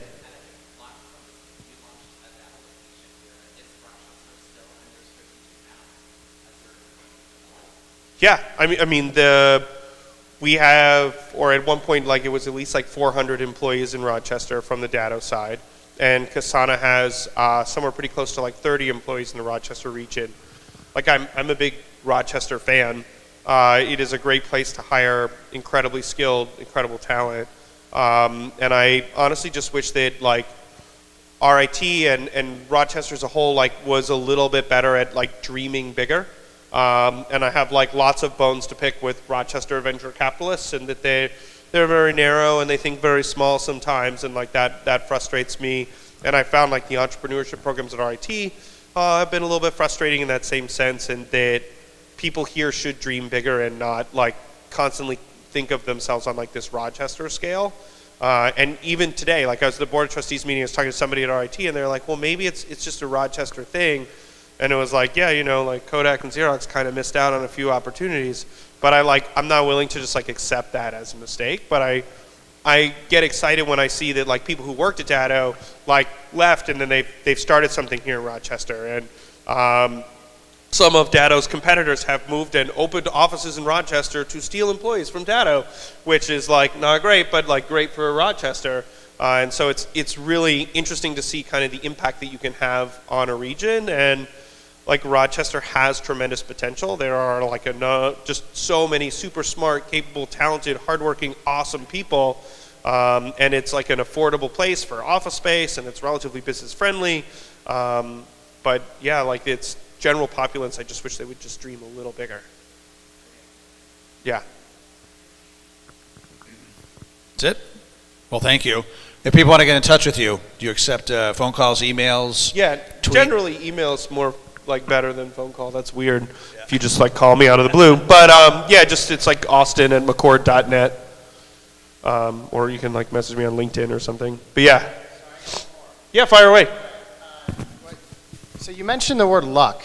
And when I talk to a lot of successful entrepreneurs or business leaders, they're going to say, well, luck really didn't have much to do with it because I did this in my basement, and I'm the one who went out and got loans, and I'm the one who put $80,000 on my credit card, and I worked my ass off for 10 years. What does luck have to do with it? But you mentioned that, so I'm just curious, can you speak to that? Because without all the other things, you could be as lucky as you want. It's just not going to, it's not like rolling a magic dice and there you go, right? Well, everything you described there was risk, right? Like money on credit card, working really hard, like all these things, like you're risking, you're increasing what you're betting. But like the luck factor is that no one else tried to start the same business as me. My competitors made some really poor choices at like really great times for me. Did I help them make those poor choices? Yeah, I tried to. Like I wanted to push them in that direction or make them think about something this way, but it does take luck to get there. And I think like for me, like it's just really important to like keep internalizing that, because otherwise you would like wake up and be like, look at how fucking great I am, right? And it's like, no, I'm very lucky, and I have to remember that and like think about like how can I give back? How can I it is not possible to earn this outcome. Like the outcome, the way that capitalism works, the outcome is like so astronomically tilted toward the few that it's like you get like tens of thousands of people's lifetime economic output. They're like, we will accrue that to you, and you're in your 30s. Enjoy. Like, and that's like really, that's luck. Like you have to, like if you wake up and you're like, no, I worked 10,000 people hard. Like that's not a thing. You can't work 10,000, like everybody only gets 24 hours a day. And even if you worked all 24, like that would mean you worked like an extra third, So hard work is required, but it does take luck.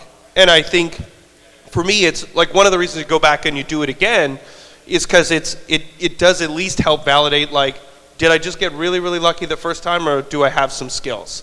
But I think that's the hardest part out of the whole thing, because you can't be like, oh, well, what is your advice for founders? And I'd be like, just be really lucky, that's all. Like that's, like you have no control over that by definition of the word. I do think like you do have to work really hard, but I think it's important to like know those points when it's like you're going to lose, or you just didn't get lucky, or you missed out. So maybe like if you're going to try to spin that, and you'll hear some people talk about like how you deal with and think about failure. And so like when you get bad luck, like how do you manage bad luck is also like a key part of if you want to build something really, really big. And like I got a lot of bad luck, and there was crazy stuff that we just got started. We started selling our devices. It was like we were taking off, and then the core component that we used in our product, they're like, this is discontinued and we'll never make it again. I was like, oh my God. So I had to like redesign the entire product. But like the luck part was that the new components that I chose to design it with, like I went in a different direction, enabled an entirely different business line. And ultimately it was that other business line that made the business successful.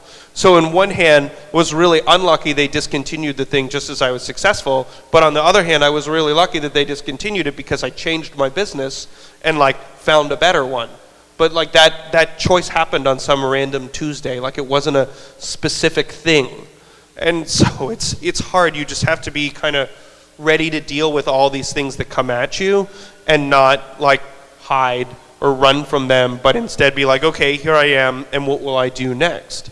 And even like in the toilet seat, like we've had a whole bunch of different things that have come at us and just require different thinking, or all kinds of different like pragmatic thinking that work, different designs. And like one, I'm trying to think of like I can't think of like a really good bad luck example, but I can think of like the pragmatic thinking type stuff that you run into, and that Nick designed this toilet seat originally, and it was, there are two types of toilets in the United States. There's elongated and round. And he was like, oh, it's genius. I worked with the manufacturer, and they have a type of toilet seat that fits on both elongated and round. It's a combo.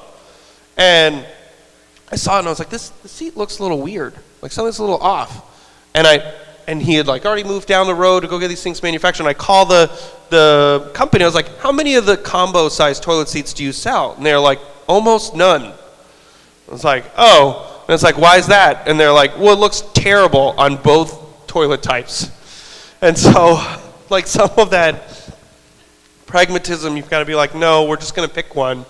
Like, most new houses are elongated, so we just go with elongated. Like, you just have to, like, make some choices. But it's figuring out, like, how you make those choices. And, like, that would have been a huge mistake if we had ran forward and made tens of thousands of them and then started putting them on people's seats. And everybody are like, these look really weird and, like, are not right. But it's, yeah, being able to adapt to that, which I know I've now strayed way far away from luck. But you won't know the full challenges that you expect. Like, weird things will happen, and some people have incredibly great ideas and do all the right things and just get unlucky. And like, you can, like, a good example is like when you have those format wars, right? And it was like, is it going to be Blu-ray or HD DVD, right? And then that was like a thing, but then they actually were both wrong. It's going to be streaming. Like, you'd both invested billions of dollars down a direction, built competing non-compatible formats, and we're like, this is the way, and everybody's like, oh, this decision's really bad. I'll just get a Roku. And like it's sort of, you know, the engineer might have been incredibly brilliant in designing like the Blu-ray, but he lost. He was just unlucky. It was like not at the right time, at the right place. And so it's very hard to know like when something like that will happen to you. And you can't just let that be your fault. You've just got to be able to be like, okay, like, how will I dust off and like go in a different direction now? Sorry, that was. Thank you. No, that was awesome. David, you. Good? I'm good. Thank you very much. That was fantastic. Yeah. That was worth the 3-year wait. So thank you, Austin. Appreciate it. Big round of applause. Thank you, everybody. And with that, I think there's a little. Thanks, Austin. A little more beer and wine back there. Feel free to mix and mingle a little bit. And I really appreciate everybody coming to this event. It's a first event after COVID, and thank you so much. And hopefully all of you got good relationships, good networking, and creative collisions. Thank you so much, and appreciate everything. Thank you again, Austin.